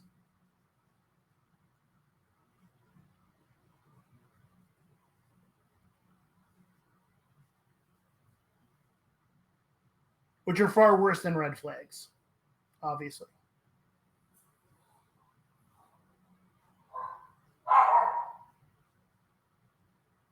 And now you all get, you may be hearing my little fluff buckets in the background. So normally when I was, painting on Mondays, my wife was home, and so she would wrangle my three lovely little fluff buckets downstairs. But she is in the back in the office now. So on days like today, they might be causing their own fluffy shenanigans.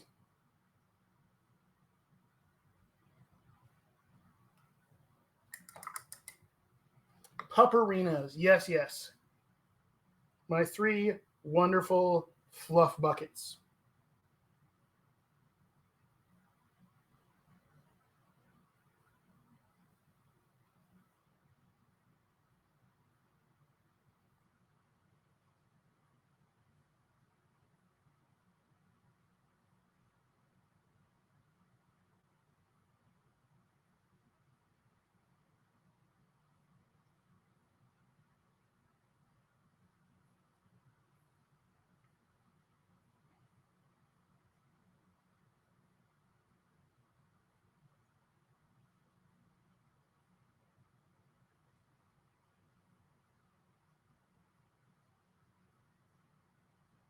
But unfortunately, they will not be making appearances on camera because they're not allowed in my office because they would destroy things up here.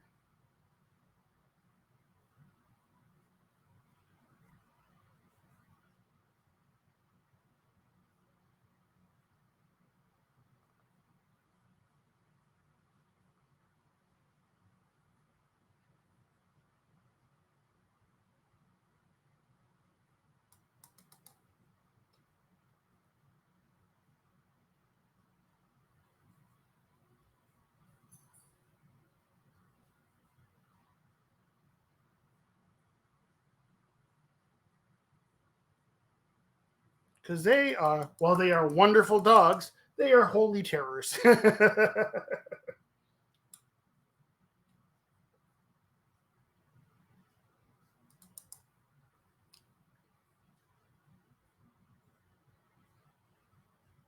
But let's be honest, that's just dachshunds, my friend.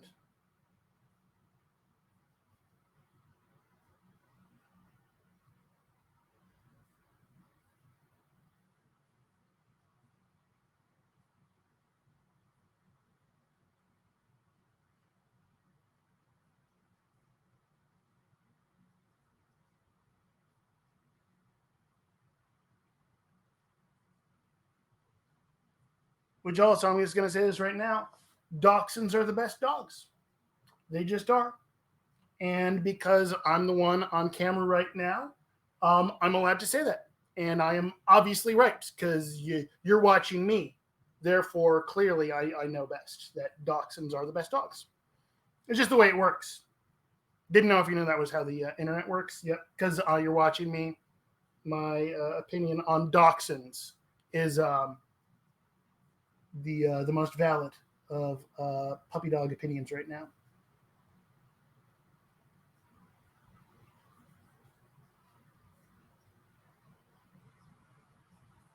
I mean, all dogs are awesome. Oh yeah, that's just science. Every dog ever is awesome. But just dachshunds are just innately wonderful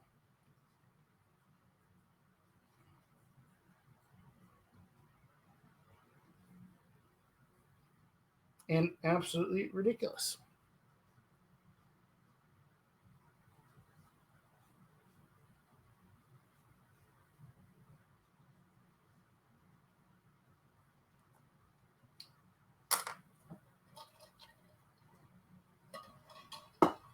Or as you know, I found this amusing.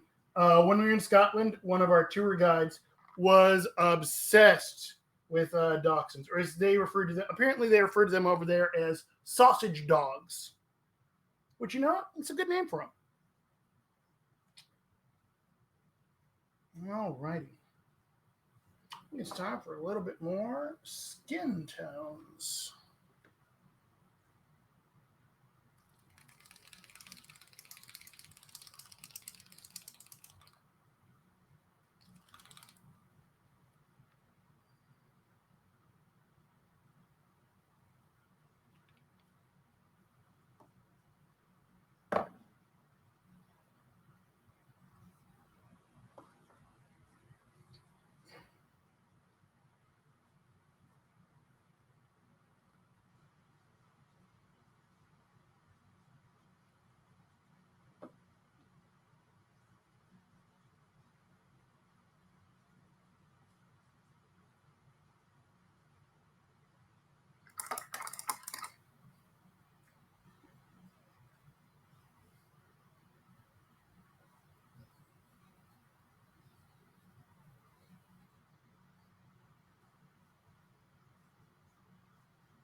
But it was hilarious. Anytime we were driving around Scotland and the tour guide saw a dachshund, he'd be like, "Sausage dog!"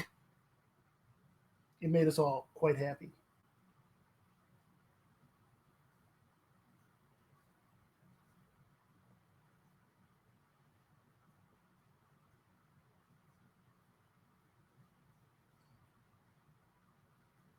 And he also loved the fact that not only did we have, our two dachshunds, but also another one of the families on the tour also happened to have dachshunds at home.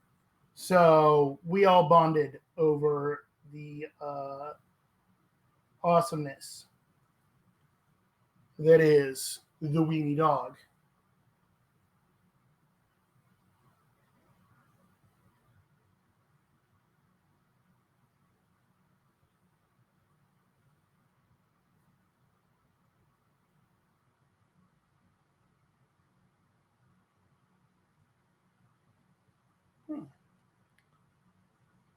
So I've mentioned before that I love the Reaper MSP skin tones.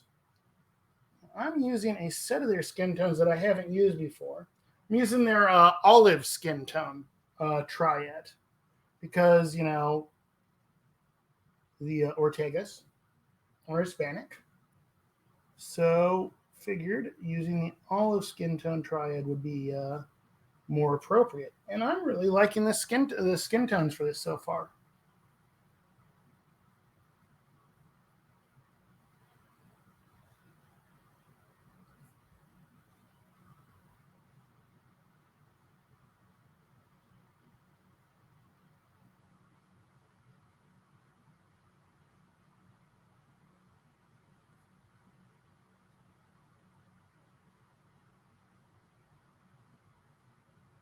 I've had these pants for a while.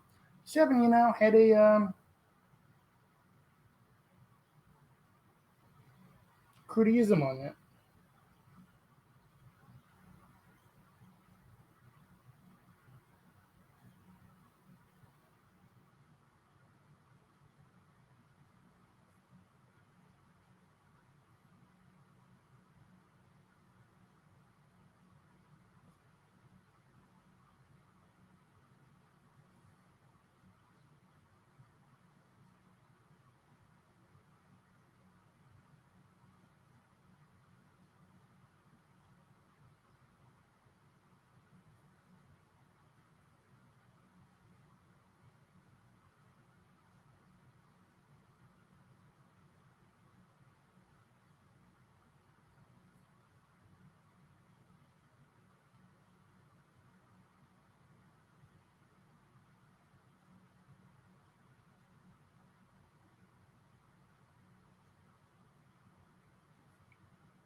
Do, do, do.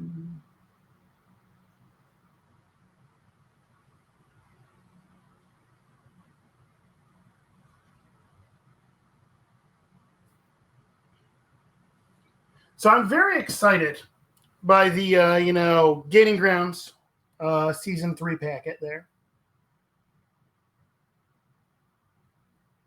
Didn't get a chance to pour over it, as much as I'm going to. I have a copy of it, sitting right here, printed out distractions games, so I could, refer to them later. Or if I needed to, pull them up to discuss while I'm in the middle of streaming. I don't know. Because they weren't, when I had printed those out, they were not in the app yet. Apparently they're in the app now, so that's good. But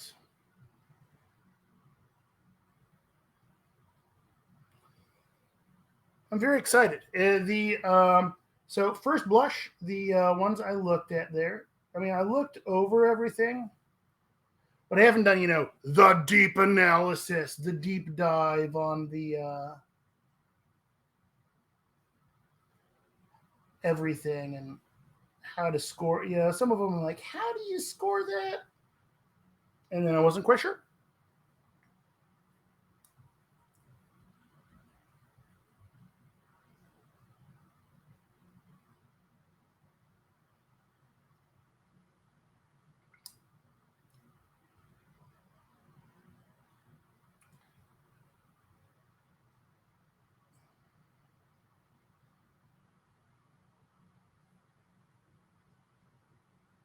But from what I saw, I liked the changes so far.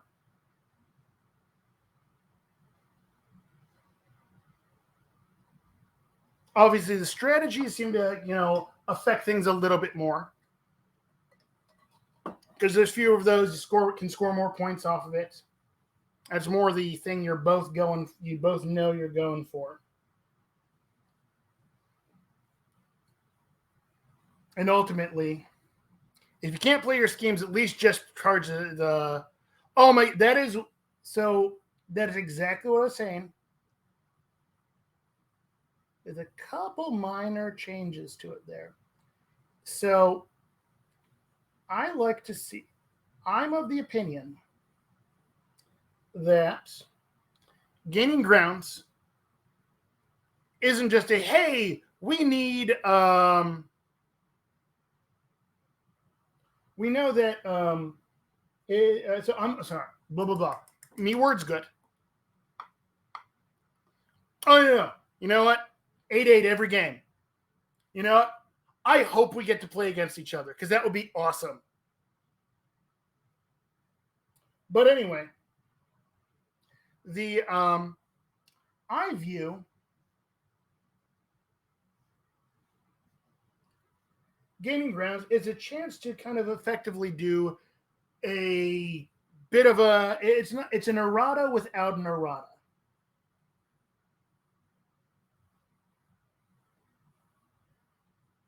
So let's say, something happens to be particularly strong. Oh, you're not doing the tournament this year. Are you doing any of the other fun stuff? Like the double random rush?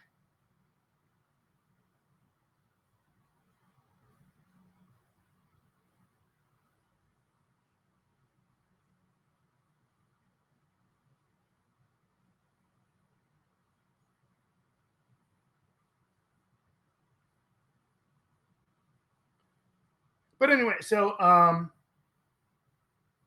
the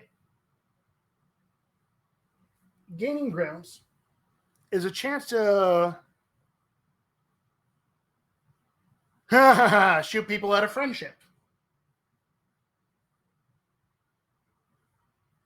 It's a chance to really it's an errata without an errata.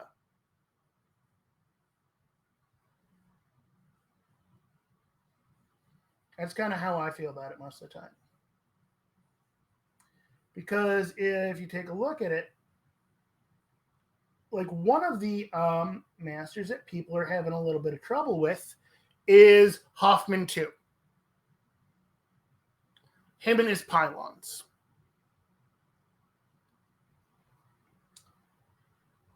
And, his laser of awfulness. Because his pylons are not destructible.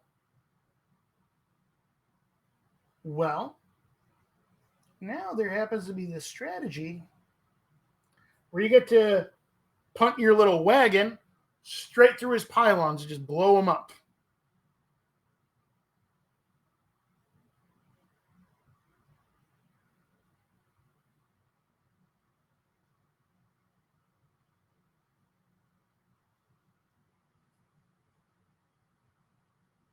Because if you've been on the receiving end of the Hoffman laser, oh man, that hurts.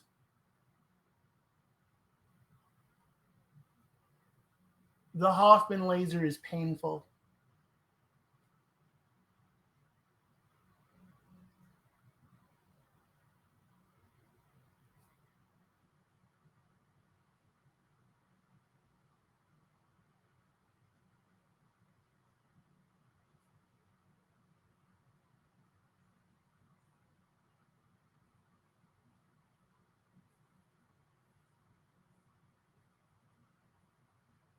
But so now there is a entire strategy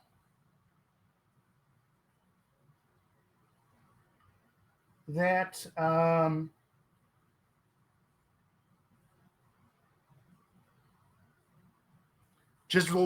remove his little pillars.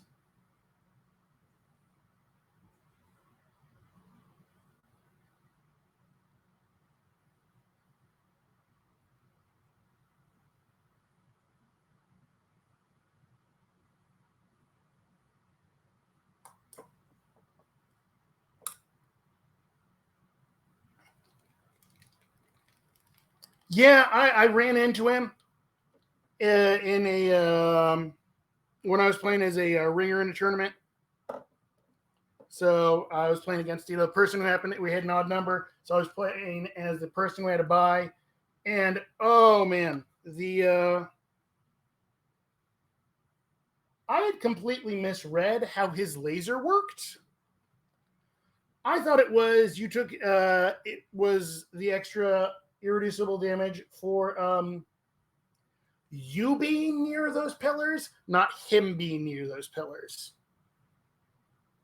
So completely read it backwards. And then, he zaps me with it, and I go, oh, that's unexpected. That was just me. That was me completely misreading it. I mean, that went totally on me. Didn't make it hurt any less.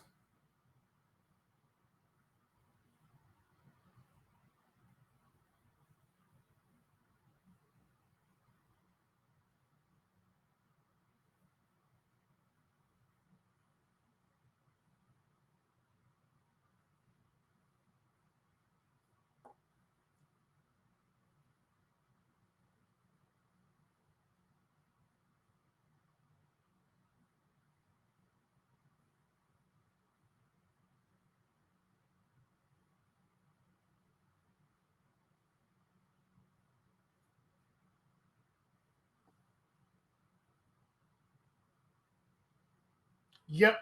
Oh man, it's even worse if he happens to be if you're bringing if he's brought as a second master in a Mei Feng crew. Because then you've got Sparks and Joss hitting him with Command Construct.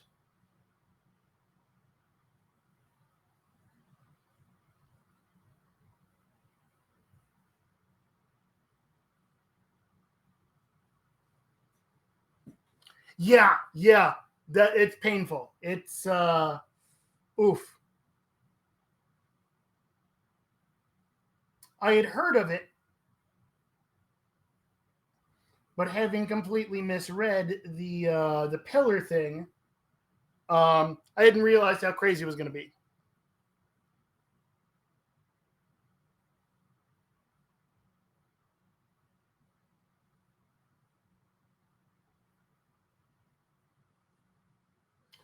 I mean, to be fair, into that I was running a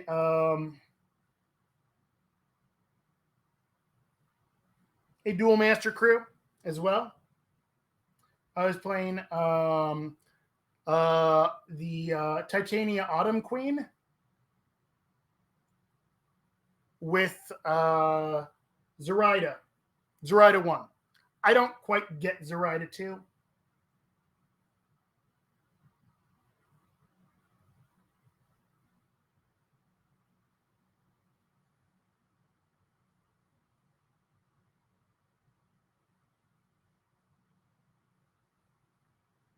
But Titania Autumn Queen.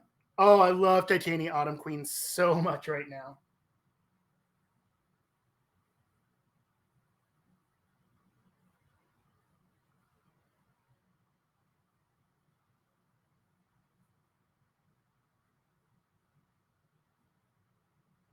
Yeah, that's kind of how I feel.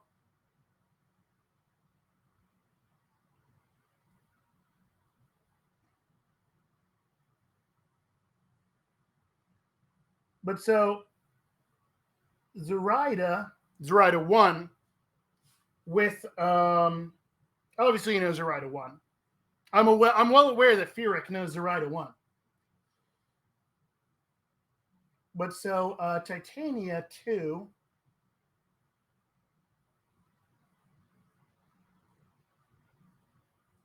giving out that champion upgrade is delightful. So it extends her reach on the board.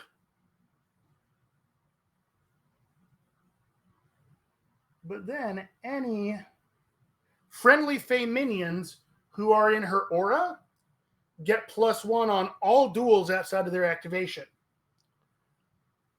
Well, suddenly you've got someone who can make those, say, the Autumn Knights. Let's obey an Autumn Knight who has the champion upgrade.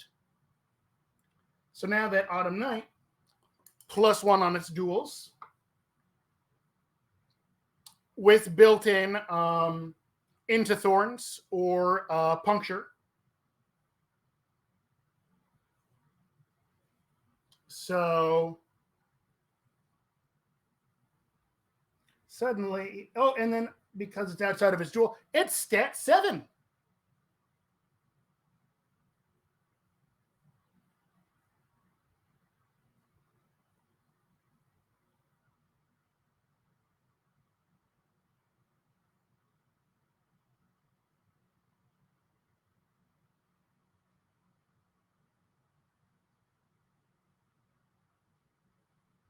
So suddenly, so that, oh my gosh, it really did.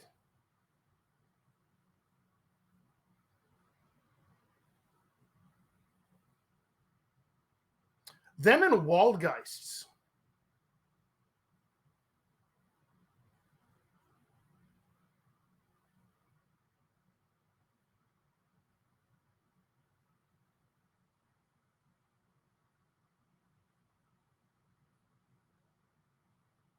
Which then works out really great with Zoraida, because they're also Swamp Fiends.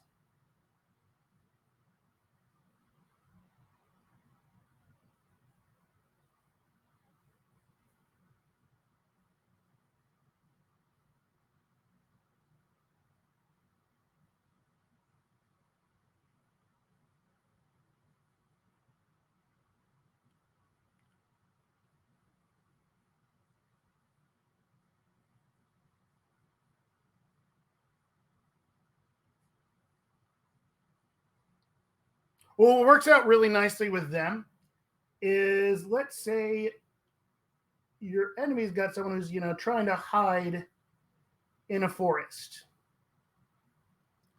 You just charge the forest, smack them with the Waldgeist, and then they've got the built-in heave. And so you can suddenly huck them like halfway across the table.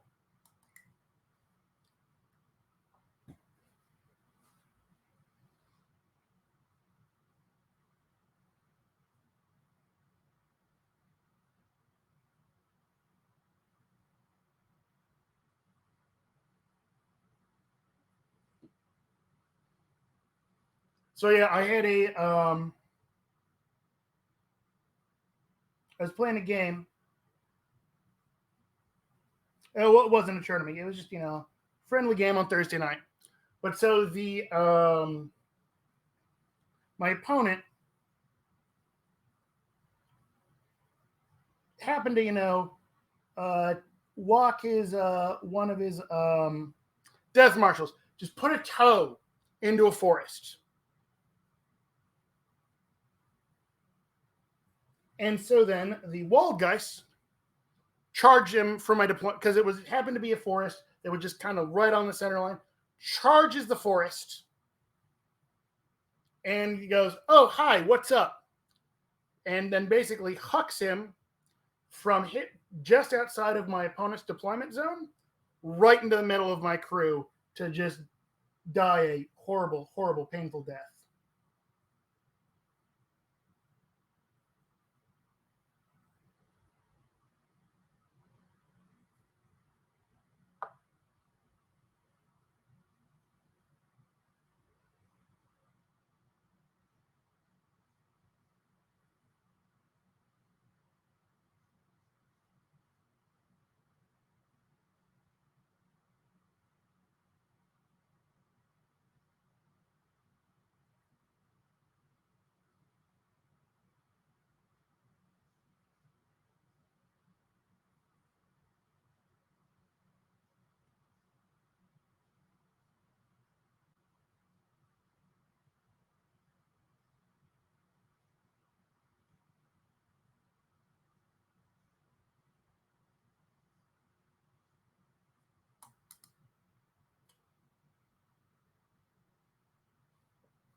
Bees and Zoraida and Autumn Queen together is funny.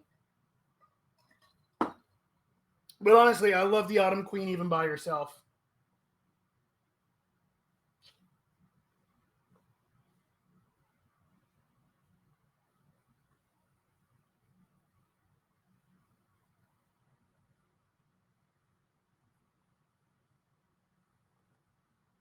I'm assuming I'm probably actually going to be playing mostly Titania this year.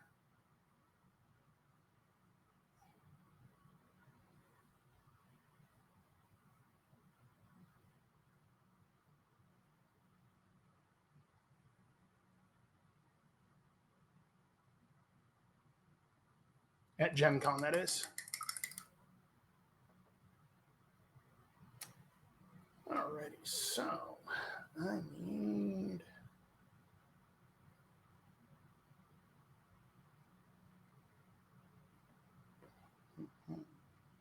That's what that is.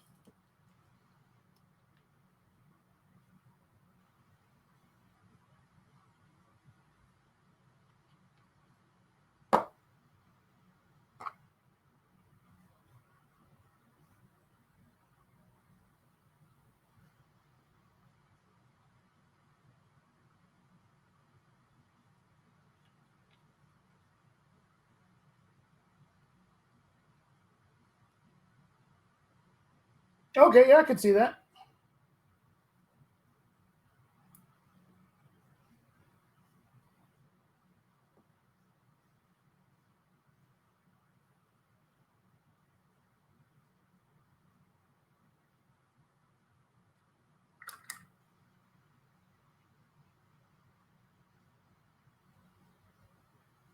So, of the Explorer Society, Anya and Maxine are the two I really have not looked at all that much. Just because I ultimately come to it very. I like my masters to be very thematic, and honestly, every single master in Malifaux is very thematic.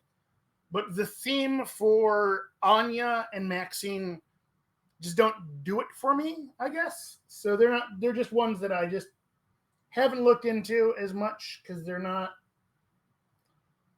my style of story, I guess.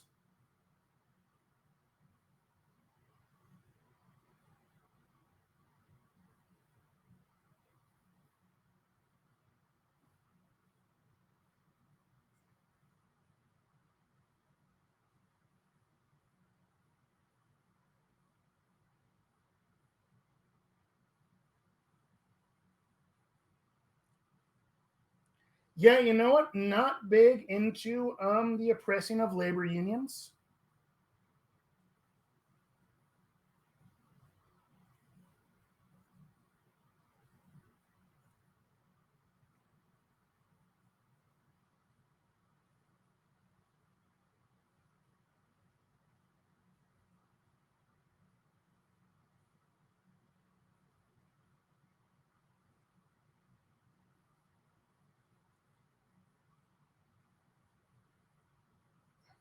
I mean, I might be evil, but a different kind of evil, you know?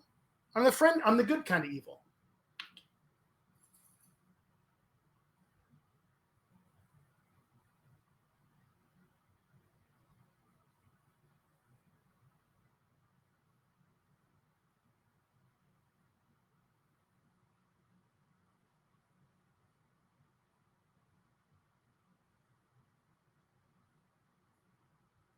I mean, Slytherin for life, buddy.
But if you think about it, there's not really any super innocent people in Malifaux other than Molly. Molly is the one real, truly innocent of Malifaux.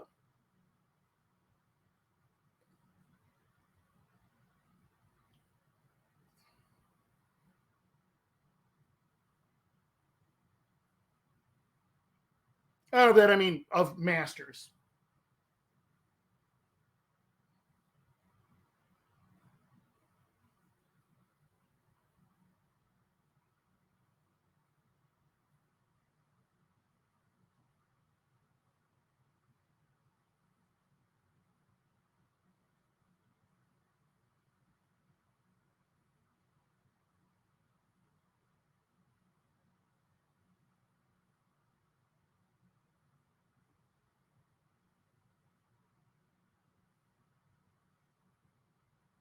Molly is awesome.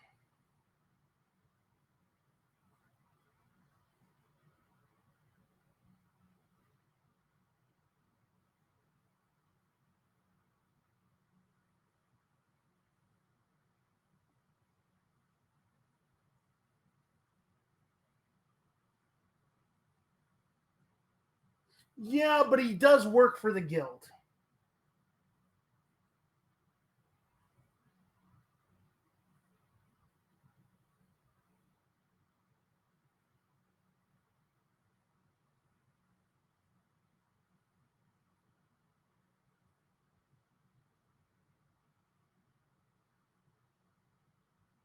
I mean, he could always say no.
There we go.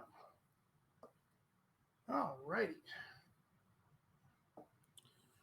Ooh, stretch here a little bit. All right.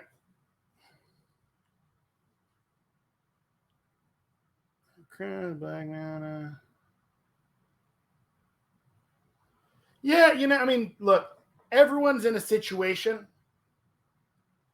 I'm just saying some of them are in, things of their own design a little bit more than others.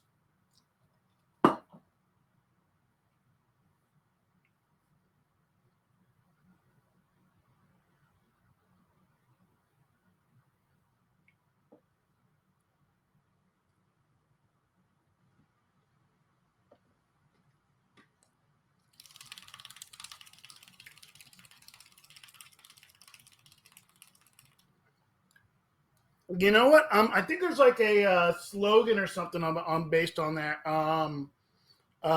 Bad things happen. Maybe I don't know.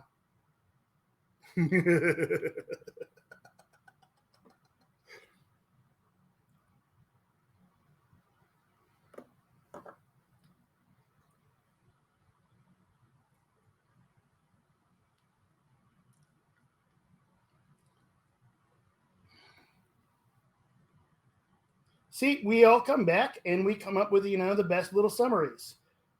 Summary of the stream. Come for the painting, stay for the shenanigans. Summary of Malifaux. Look, everyone's in a situation.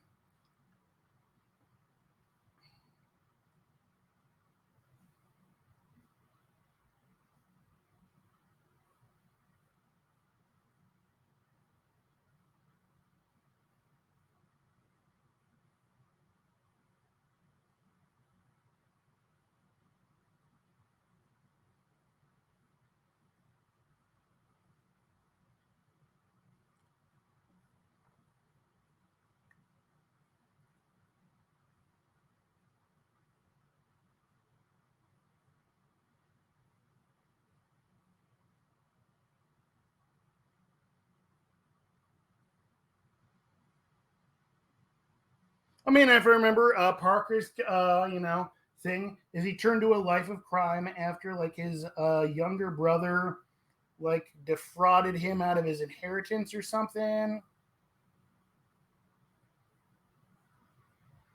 I could be wrong on that one. I don't him. I don't remember all of the details on.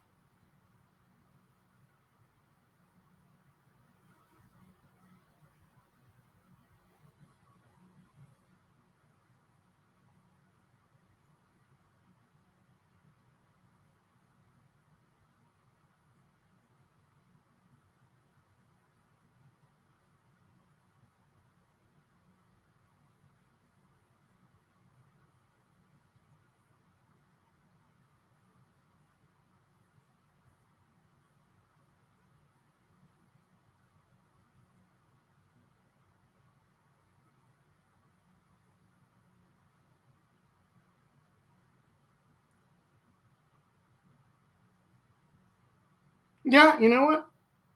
He's kind of a Robin Hoodish type dude.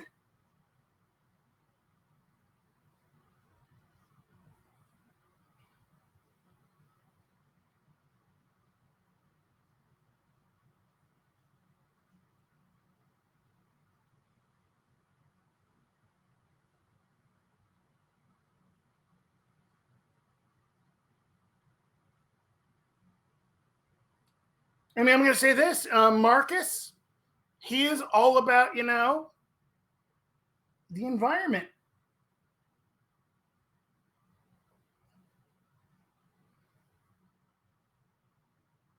I mean, Marcus, totally, good guy. He's all about the environment.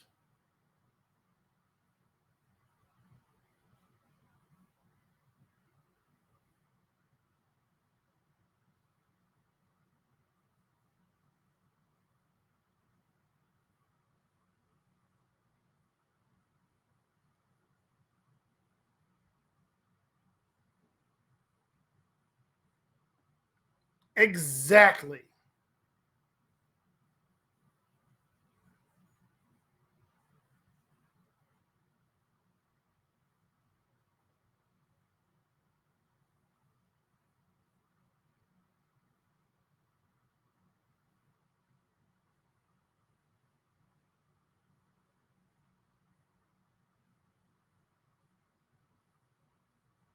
Not gonna lie, I do really, really love the story where it's them on him with the mountain and all the him calling all the animals to mess with the guild, and then the guild comes up to the mountain, comes up there, is like, haha, we finally caught you. And then he full on, this is Sparta's the guy off the mountain, goes, my mountain. And then we find out later the mountain goes, okay, yeah, cool, I'm your mountain. And I love that. That little, I love that, when he, that callback in the story. So he goes to, Titania because he feels the draw to Titania. And how she goes, yes, you claimed the mountain. The mountain said yes. I just love that.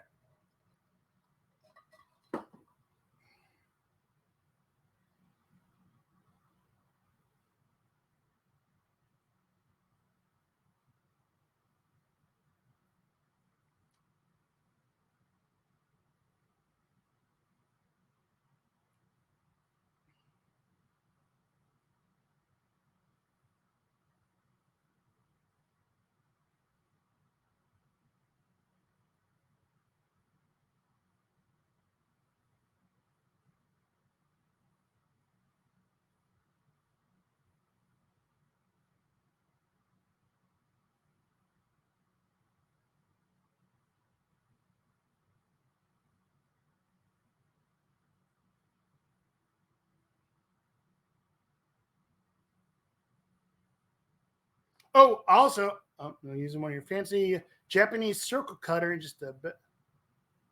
What is a Japanese circle cutter? Send that to me. Send a message to me with that in there at some point, because I want to know what a Japanese circle cutter is.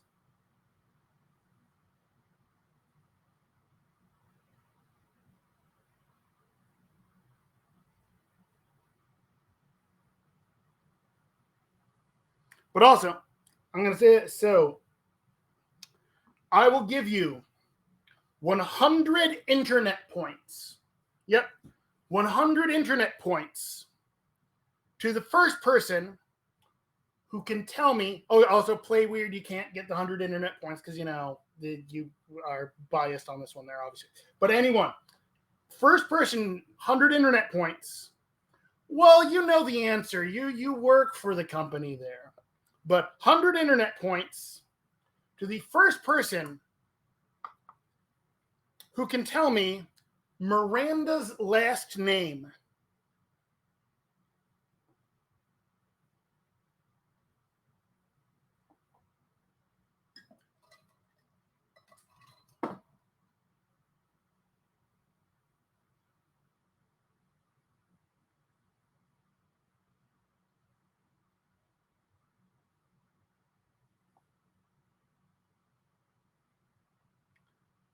Furyk gets the internet points. 100 internet points to Furyk.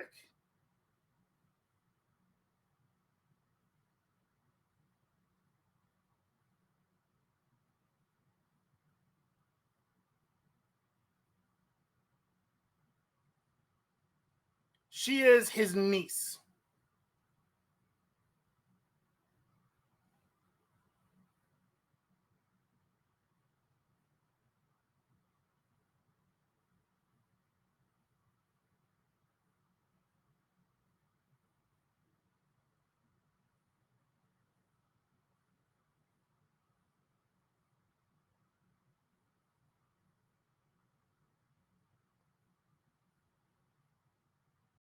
Oh yeah, just watch.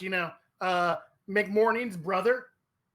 Yeah, just total nobody. He is some, like accountant at a shoe company.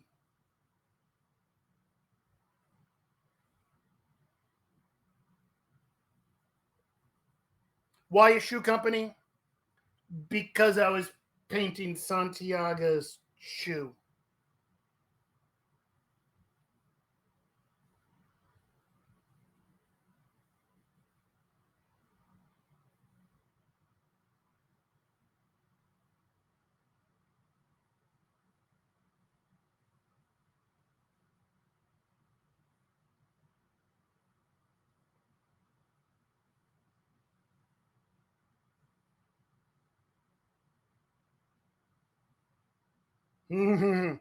That is that just sounds like an interesting Thanksgiving right there.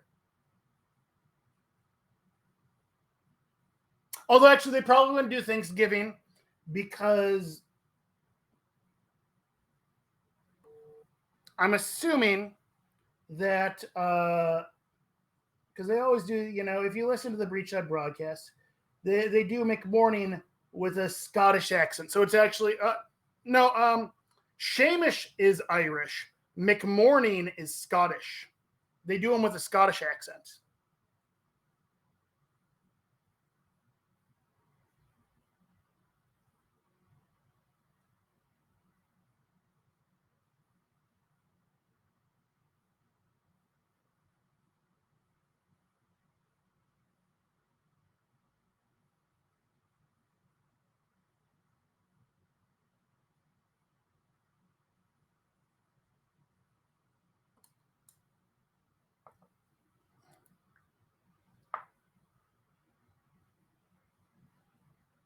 No, no. So Seamus definitely Irish. It's what Seamus O'Toole, isn't it? But McMorning. Also, by the way, the name Douglas super Scottish. I found that out while I was in Scotland. Apparently, uh, Douglas super Scottish name. So Douglas McMorning, super Scottish.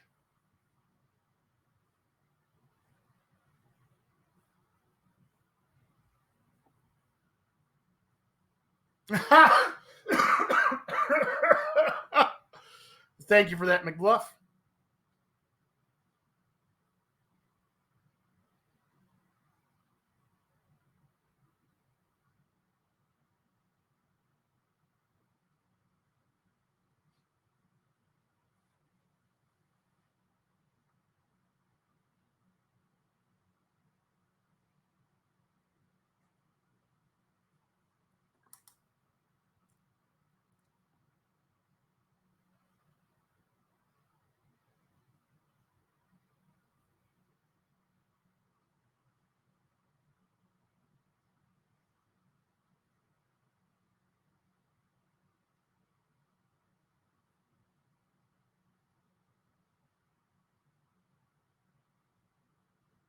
And the three main residents of Stop Brand Cauldron were Irish, Scottish, and oh my god, that actually kind of makes sense.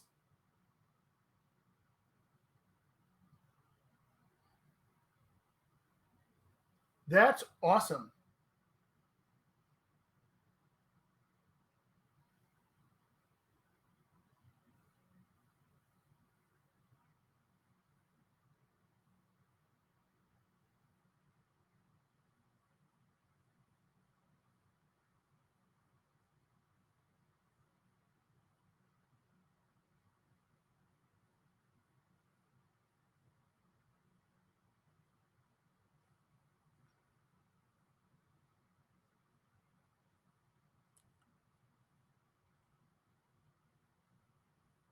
Yeah, so when I was in Scotland, funny thing is, I hadn't realized quite how Scottish my name was until I went to Scotland. Apparently, so my middle name is Robert. So Douglas Robert.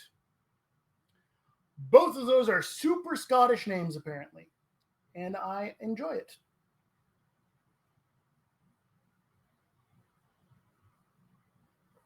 I'm not gonna lie, kind of obsessed with Scotland now after going there. I want to go back. I'll gladly go back to Scotland.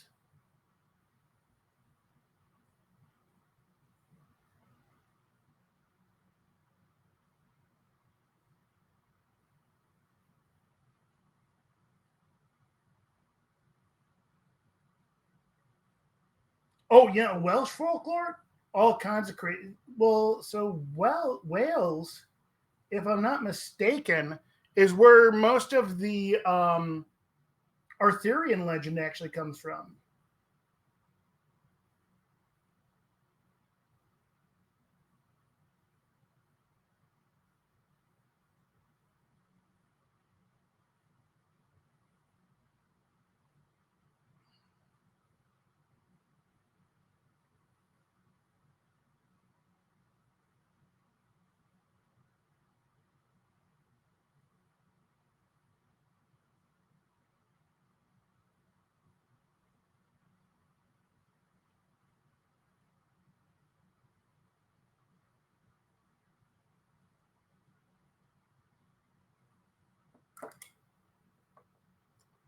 Oh yes, you got a rat battle with the horse skull. I love that one.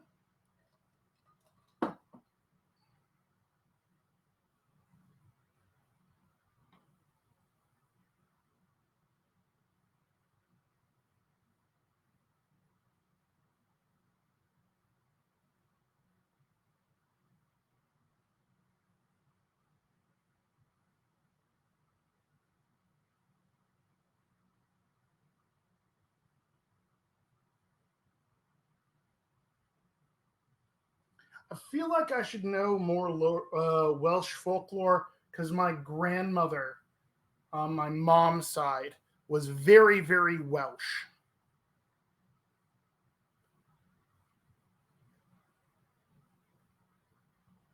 Not like speaking Welsh, but still quite Welsh.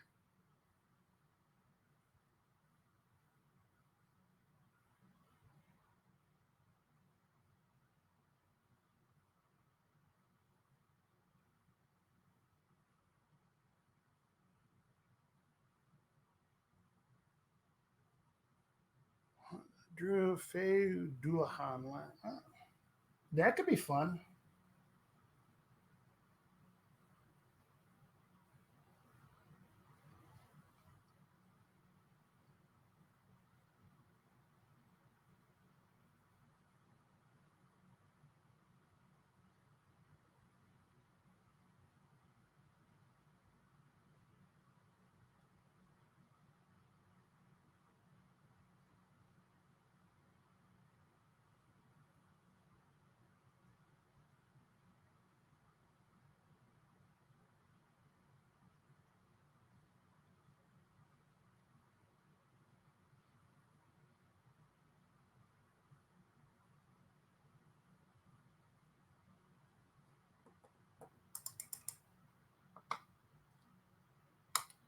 All righty, he's coming along nicely there. Let's bust out metal. What little more metal. Yeah, let's go with that. Yes, that'll be the right metal.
Welsh Giant. Ooh.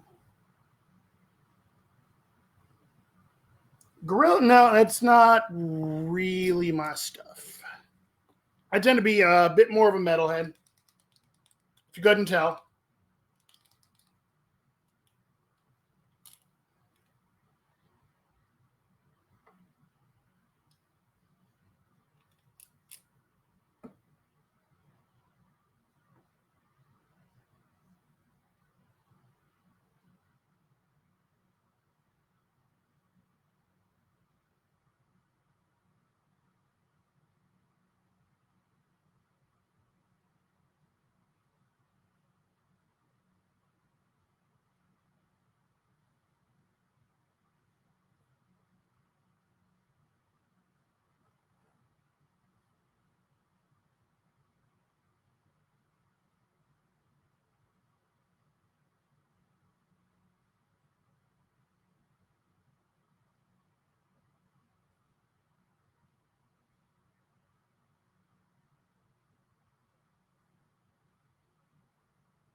Oh, yeah, whoa, we're getting late in the day here.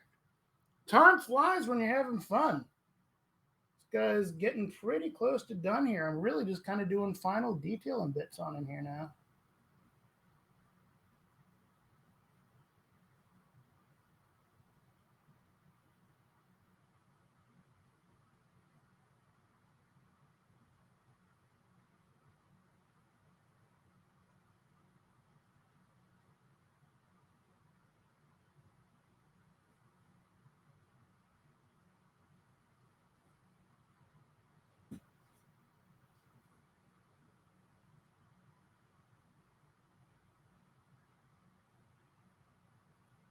So the album I've been obsessed with of late, which I hope you all enjoy, So it's from the band called Windrose. They are a dwarven metal band.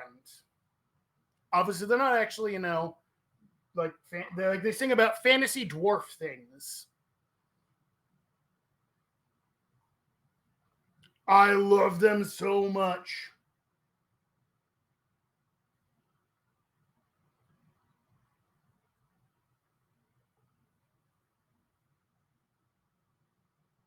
Oh yeah, so they have a brand new album out. Came out I think at the top of June. Honestly,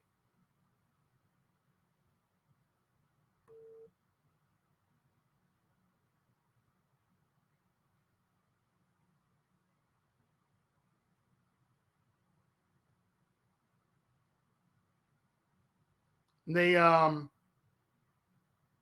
so they sing about dwarf things, drinking, digging, fighting battles, etc. But what I really enjoy about them is from a musical standpoint, they have a really unique sound to them. Oh yeah, Diggy Hole. No, I think they're the ones who did Diggy Hole. If you heard someone else, I think that was a cover. I could be wrong on that one. I am a dwarf and a dig in a hole, dig, diggy hole, dig in a hole.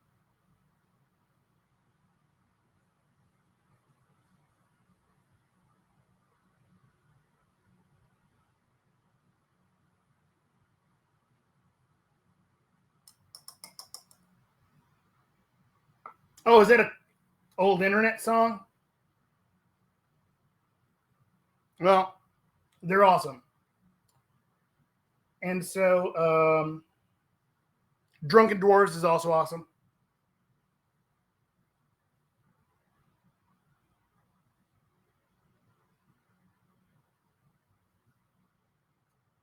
But musically, I enjoy. So they've got the whole.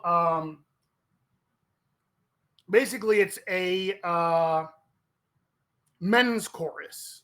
It's like a bunch of. So I back in college, I was in the men's glee club, which men's chorus. Nice, hearty men's voices, and that's kind of the tone that Windrose gets. So that men, guys singing drinking songs together over metal, which I love.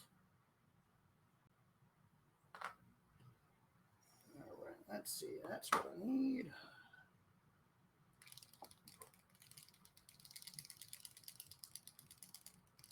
No, Drunken Dwarves isn't off of their new one. The Gates of Something or Other is their newest one.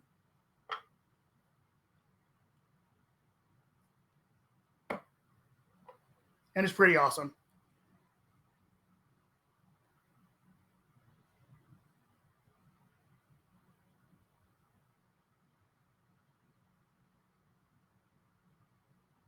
That did not work out.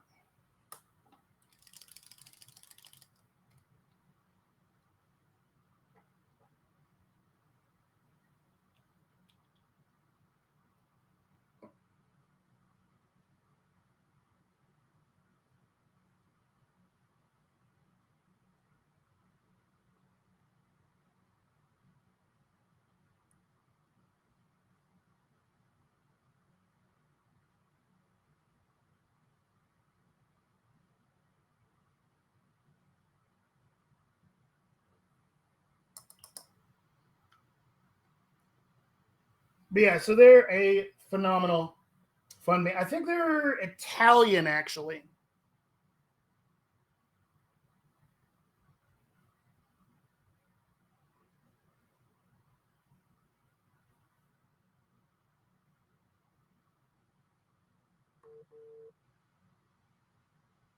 Oh god, so Ailstorm is delightful.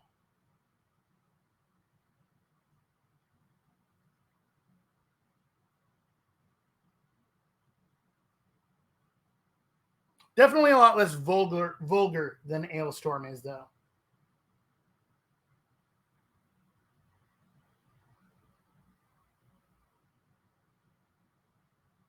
Like, I would totally play Windrose for my parents, would not play Ailstorm for my parents.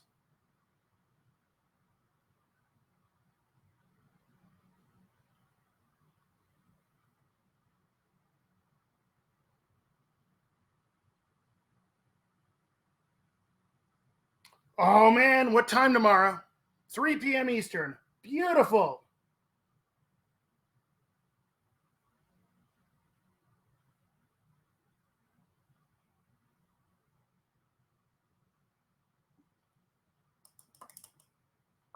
Oh man, look at this guy.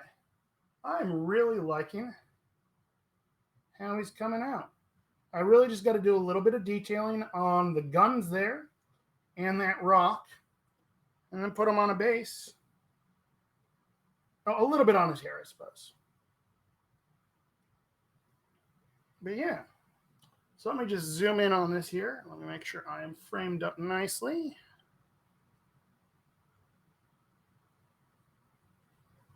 There we go.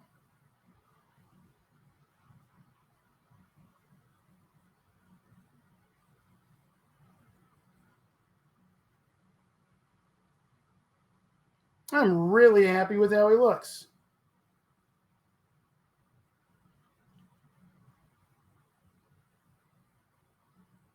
So, McBluff, thank you so much for challenging me to do a cool color scheme. It is I'm really happy with how this color